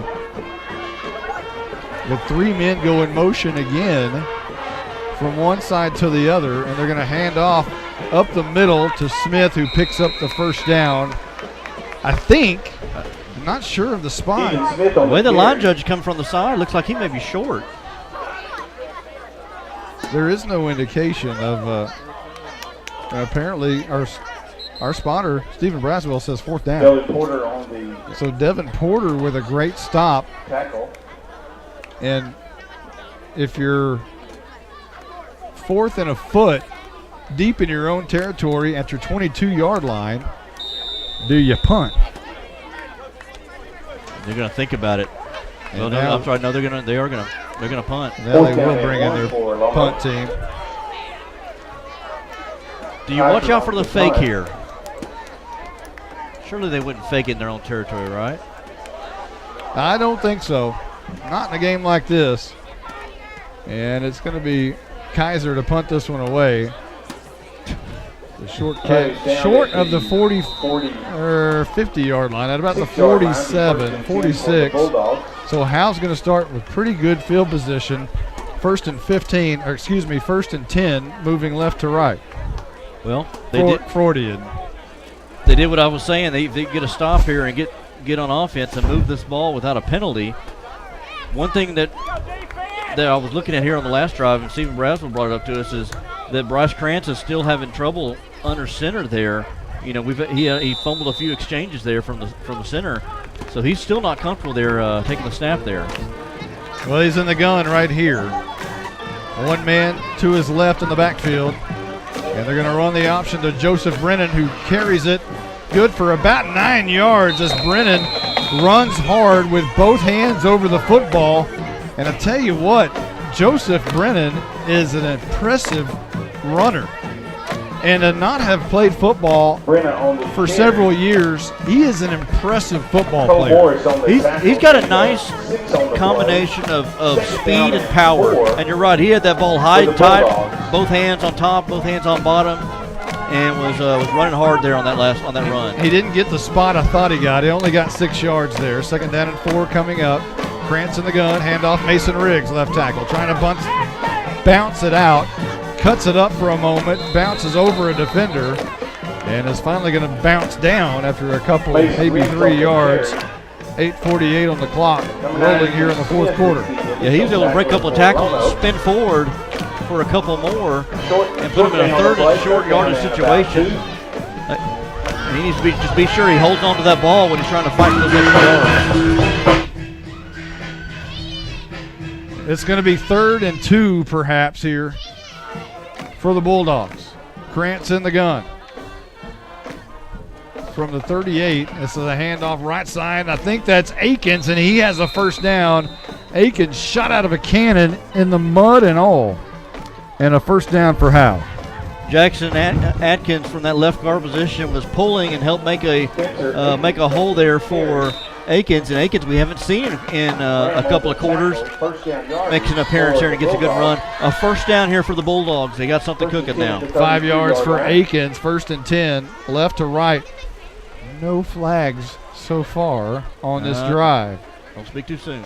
Krantz rolling left, cutting it up the middle, and runs over a defender, and he's run over as well as they collided after about a 3-yard gain for the Bulldogs, maybe 2 yards. 2nd down and 8 coming up, 7:46 left to go in the game. Howe needs to figure out how to get in the end zone quickly. Yeah, this is maybe the time maybe not to try to bleed as much clock as you usually do. You might want to be in a little bit of a hurry.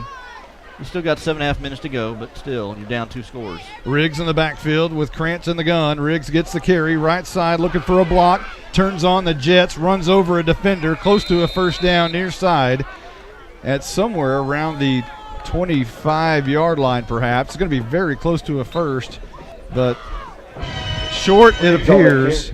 2 yards short. Yeah, it's 2 yards short. Again, hard to see on this near side. Now they move it over to the mud, and they move the sticks, and now it's a little easier to see. 3rd down and 2 coming up from the 25-yard line. A 7-yard run by Mason Riggs. And here come the Bulldogs with Krantz in the gun. One man to his right is Akins, and he gets the carry. Has to stop and start. That's actually Harmon. And he moves. It actually is Akins, so he moves from left to right. Tries to cut it up the middle. Not enough for a first down, but maybe a yard short. Yeah, we haven't seen a lot of Caden Harmon here lately. So 4-down territory, 4th and 1. This is where I say give it to Mason Riggs and see if he can fight for a first down. Boy, you'd think Mason Riggs has got this carry written all over him. Bulldogs walk to the line of scrimmage. Harmon's into the game as well. Krantz backs out from under center, goes to the gun. Brennan goes with him, stands beside him. Brennan gets the carry. He has the first down and more as he runs backwards. He's hit the line of scrimmage, knocked him around, and he kept running backwards. What an athletic move by Joseph Brennan. I thought for a moment he was going to be able to turn around and catch his step and keep going. Yeah, he got spun around and just kind of enjoyed the view as he just kind of ran backwards, looking around, just enjoyed the ride, and but spins for a first down. Bulldogs near the red zone. 5:47 on the clock. Handoff. Riggs from left to right and shoestring tackled for a loss of 1. I thought he was going to be able to get out as there was daylight around the left side, but a shoestring tackle grabbed him around the calf and brought him down. And that's going to bring up second down 11 with 5:24 left to go in the game. The clock continues to tick. And I like seeing Riggs. You ran Riggs there. He lost a couple yards. Maybe try Brennan again. Kind of keep going back and forth between those two guys. Krantz is going to go under center. Blesseye into the game. Good to see that. Handoff. Blesseye up the middle. The Bull charges forward for about 3 yards. So a 3rd down and 9 or 10 coming up for the Bulldogs. And a timeout has been called. We'll take 1, 2. We'll be right back right after this. You're invited to the one and only Buck Snort Barbecue in downtown Van Alstyne, Texas. Your friends and neighbors say it's the best barbecue in North Texas. Now it's your turn to decide. Come taste the difference at Buck Snort Barbecue. For complete information, including menu, location, and hours, click on bucksnortbarbecue.com. That's bucksnortbbq.com. Buck Snort Barbecue in downtown Van Alstyne is a proud supporter of the Howe Bulldogs. Okay, so we're going to draw this up for you real quick. We've got a third. Is it third? It's 3rd down and 8. Do your best John Madden impression here. 3rd down and 8. What we're going to do is we're going to throw a halfback pass for a touchdown from Mason Riggs to Elijah Campbell. That's going to get the Bulldogs on the board. That'll be 20-12. They're going to go for 2, get the PAT. It's 20-14. Howe's going to have that Cali Vic pooch kick, which this time Howe's going to recover. They're going to throw another halfback pass and score. And what does that make it? 22-20, and that's your ball game. 2 halfback passes. 2 halfback passes for touchdowns, and Howe wins the game. Is that right? I like it. That's your call. Krantz in the gun. He does want to throw. Looking lots of time. Now he's going to run. Flag down. He has the right side, lowers the shoulder, runs over a defender. Going to be close to a first down after about a 9-yard pickup, but we'll have to check the flag. It was in the area of Elijah Campbell on the very far side of the field, and it's going to be holding against Lone Oak. Holding on the so again, Bulldogs take advantage of situations here. They'll take a break, catch a break. 4:42 on the clock remaining in the game. It may not be a halfback pass, but how about a score? And Krantz had a little bit of time, had some time back there, had a lot of time. And that may be why he didn't throw it over there, because Elijah Campbell was getting held. Right. So it's a first down for Howe. They'll spot it at the, where are they at? Mr. Braswell, where are they at? Maybe about the 8-yard line. Penalty assessed. It'll be first and goal. The 8-yard line. Yeah, that's a good guess. About 8-yard line. 8-yard line, good guess. Krantz in the gun. High snap brings it down. Left side. That's Mason Riggs trying to find the corner. Cuts it left side. He's in the end zone. It's touchdown time in Texas. It's also flag time in Lone Oak. Penalty flag on the play. Holding against Howe. Bring it back. He got around that left side, and I thought maybe I saw a hold somewhere. I didn't know if they were going to catch it, and they did.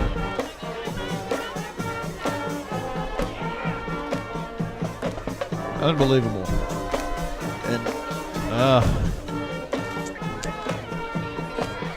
And there's the official call, holding against Howe. So wipe out the touchdown. Again, Howe on a pretty good drive of 10 plays so far. For the Bulldogs. And have gone, about 40 of the 54 yards needed. And now the ball will be spotted somewhere around the 18-yard line. And this will be a handoff left side, up the middle, and that's Akins, and he's squirting free. He could go. Bangs over a defender at the goal line. He's going to be stopped just shy of the goal line. What a run by Akins. They're still pushing forward. It is touchdown time in Texas. What an effort. What an effort. We've seen Riggs early in the game not stop his legs, and Spencer Akins did it right there and pushed his way over the goal.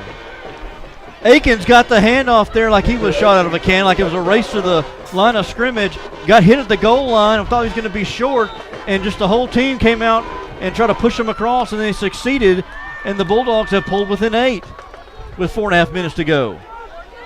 Great effort by the Bulldogs. 2-point conversion. Krantz is going to hand off. I believe that's Brennan. Nothing doing there as they're stopped short. 20-12. Our new score here in a wet, soggy, spongy Lone Oak Buffalo Stadium. We'll be right back right after this timeout. To compete at the highest level, you need reliable teammates to share the load, strong leadership, and unquestionable character. It's true in athletics, and it's true with financial services. At Independent Bank, we understand success on the field is a result of unseen hours of hard work and preparation long before the first whistle. Visit any of our branches, and you'll find local bankers invested in the community, committed to building strong business partnerships and helping families reach their financial goals. Independent Bank is proud to be a part of Howe Student Athletics. Member FDIC, Equal Housing Lender. You're invited to the one and only Bucksnort Barbecue in downtown Van Alstyne, Texas. Your friends and neighbors say it's the best barbecue in North Texas. Now it's your turn to decide. Come taste the difference at Bucksnort Barbecue. For complete information, including menu, location, and hours, click on bucksnortbarbecue.com. That's bucksnortbbq.com. Bucksnort Barbecue in downtown Van Alstyne is a proud supporter of the Howe Bulldogs. Well, it's 20-12, and our Exalt Realty scoring drive recap was 10 plays, 54 yards, capped off by an 18-yard touchdown by Spencer Akins. The drive took 5 minutes and 10 seconds off the clock. And that's your Exalt Realty scoring drive recap. Now for our Tech Wave kickoff, Callie Vick puts her right arm in the air. She's going to kick that pooch kick up in the air. It's going to be caught by Lone Oak and Upman, and that's going to be Kaiser who makes the catch. And Lone Oak will start at their own 45-yard line with 4:30 left to go in the game. And Monty, think about that rushing touchdown there by Howe. That's the first rushing touchdown in about 3 games. They didn't score last week against Pottsboro, had a halfback pass against Rains. Bonham was the last time they had a rushing touchdown. Bonham game was the last time they had a second half touchdown. So it's been a while since the Bulldogs have been able to find pay dirt on the ground. 1st and 10 for the maroon now jerseys of Lone Oak. Williams is going to hand off first man through, only man through, and that's Smith. Grabbed down hard by Alex Kellum at the line of scrimmage. Maybe a yard gain, 2nd down and 9 coming up. And now clock is your enemy, as well as Lone Oak and the I don't want to say the officials, but themselves in the flag department. Yeah, I mean, personal fouls. Let's try to keep our composure, keep our composure, and keep an eye on Quade Williams. You got to be smart right here if you're going to give yourself a chance in this football game. They're going to take all the time off the play clock that they can before snapping it. There's 3:53 on the clock, 6 on the play clock, and they snap it. And here comes Williams to the near side, scraping all the way from one side to the other, and he's going to be banged down hard by a bunch of black and brown jerseys after a gain of about 1. Stephen Waldrop is there. Alex Kellum is there. And man alive, Jackson Adkins is covered in mud. These uniforms are gray. I can't even tell that he has black or white on. He is all brown. Yeah, they look gray, brown. They're not white for sure. So ball at the 46. 3rd down and 9 coming up. 5 on the play clock. They snap it. Williams is going to run it straight up the middle. He's hit hard, surges forward for about 4 yards, crosses midfield to the Howe 49-yard line, and a timeout has been called. Let's keep it here. And that was the last timeout there for the Bulldogs, according to the scoreboard, which I think is correct. So it's going to be 4th down for Lone Oak and about 4 to pick up the first. And Howe has got to 1, hold right here, 2, check their mental state and not do something really dumb to give them a first down, an automatic first down. So you've got to be able to be smart right here. And, you know, if Lone Oak comes out here and tries to go on a tricky count and Howe jumps, it's an automatic first because it's less than 5 yards needed for the first down. So you've got to be expecting some kind of a snap call. There's 2:54 left here in the ball game, and the Bulldogs have no more timeouts. Now, Lone Oak's going to punt, but I still wouldn't be surprised to see some kind of a snap call, but Lone Oak is scheduled to punt right here. They're going to do it. They punt it away. It's a low line drive kick, going to go to about the 30, maybe the 25, 23-yard line, and Howe's got to go 77 yards in 2 minutes and 47 seconds and get a 2-point conversion to tie the game. Call me crazy, but I think that's still doable. 2:47, that's a lot of time. The clock stops when the chains are moved. Keep in mind, Howe's last possession took 5 minutes and 10 seconds off the clock. The possession before that didn't end up in points was 14 plays and took over 6 minutes off the clock. Here's a handoff to Brennan over left tackle, and he is going to get about 4 yards, close to the 30 at the 29-yard line. Just a handoff there behind the left guard and able to get a few yards. At this juncture of the game, Monty, is it time for that halfback pass, or do you want to? Riggs is in the game. You want to try to keep it on the ground here. You want to make the call? Campbell goes split out wide left, 2nd down and 6. And this is going to be Riggs running the ball near side, and he's got a little bit of a room. Cree still moving his feet forward close to the first down, and he has the first down apparently, so they'll stop the clock to move the sticks. He's up to what appears to be the 36-yard line. Still in Lone Oak territory. Riggs there, he was to the left side of Krantz, got the handoff, ran right behind the right tackle, and had a little bit of a hole there to get about 4 or 5 yards they need for the first down. Howe needs some speed right here. I would expect to see maybe Harmon or Akins somewhere running the ball quickly. Whistles, but no flags, and now we're ready. 1st down and 10, left to right. Howe, Krantz in the gun. 2 slots to the left side. Handoff. Akins, left side, trying to turn the corner. He's got some speed. He's got some room. Outside and out of bounds. Cross midfield at the 46-yard line of Lone Oak. You talk about needing some speed. How about heading to one of the fastest guys on the team in Spencer Akins?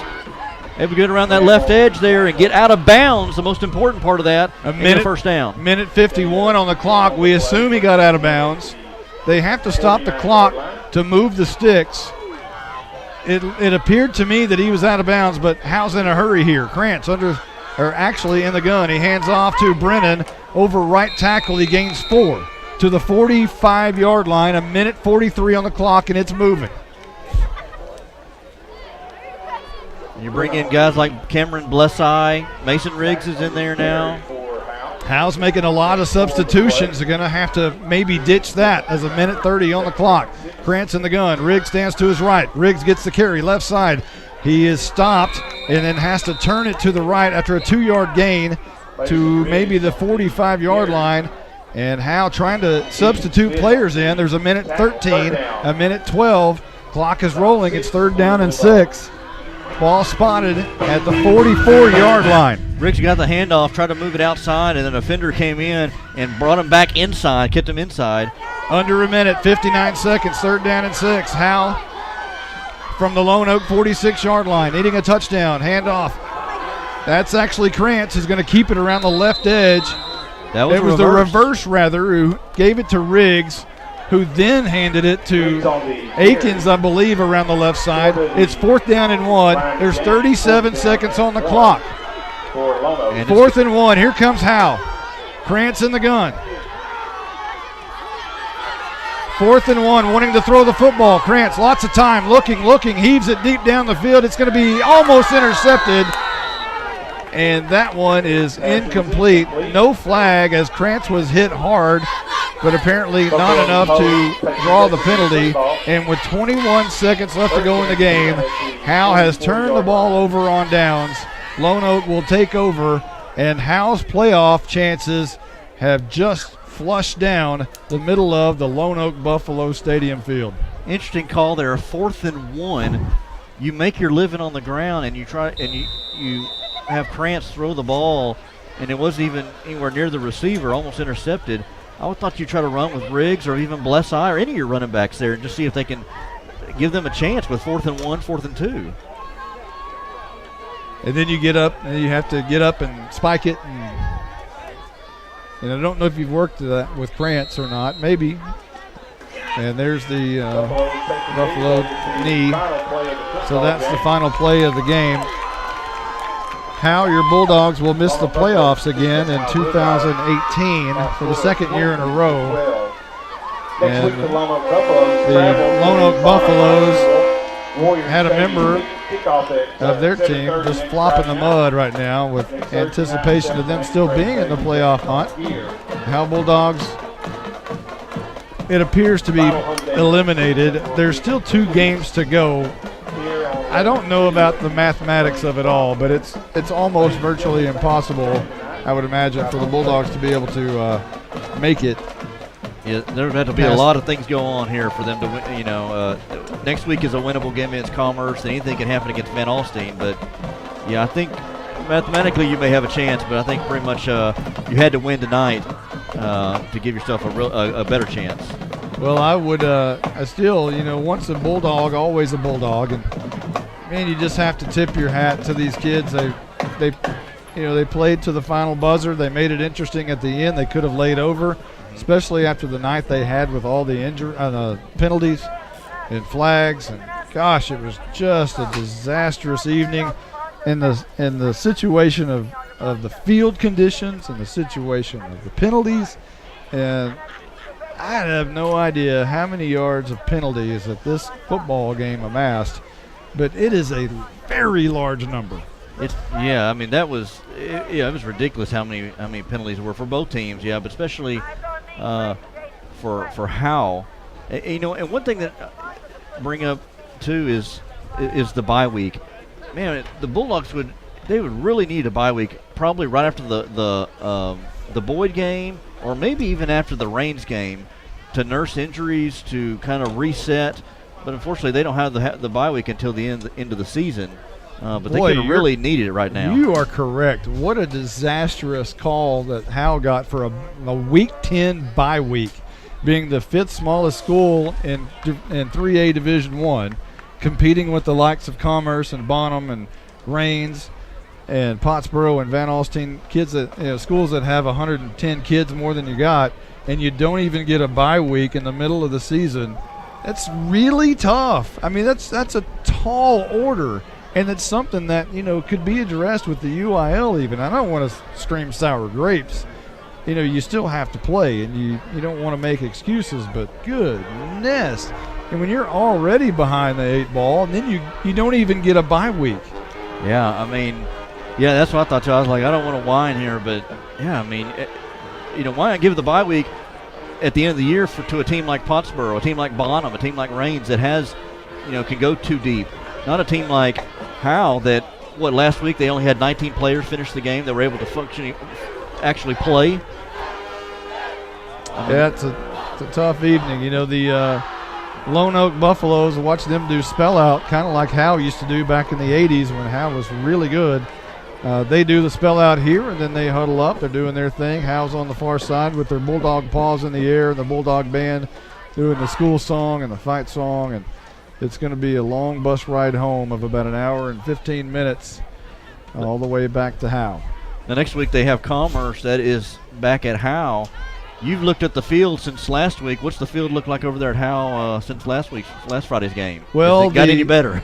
No, because the 7th, 8th, and JV played on it last night. That's right. So it got pretty tore up last night. But there's time. You know, maybe this week they can actually do some work on the field with some better weather, because a week ago they were able to do nothing to the field, just stay off of it, and that's what they did, except for the game. So, man alive, 20-12, the Lone Oak Buffaloes win tonight. The best thing that we've seen out of this entire game is that just a moment ago both teams were huddled together in unison in prayer, and that was a great way to cap off this evening, because everything else was pretty ugly from the Howe Bulldogs standpoint.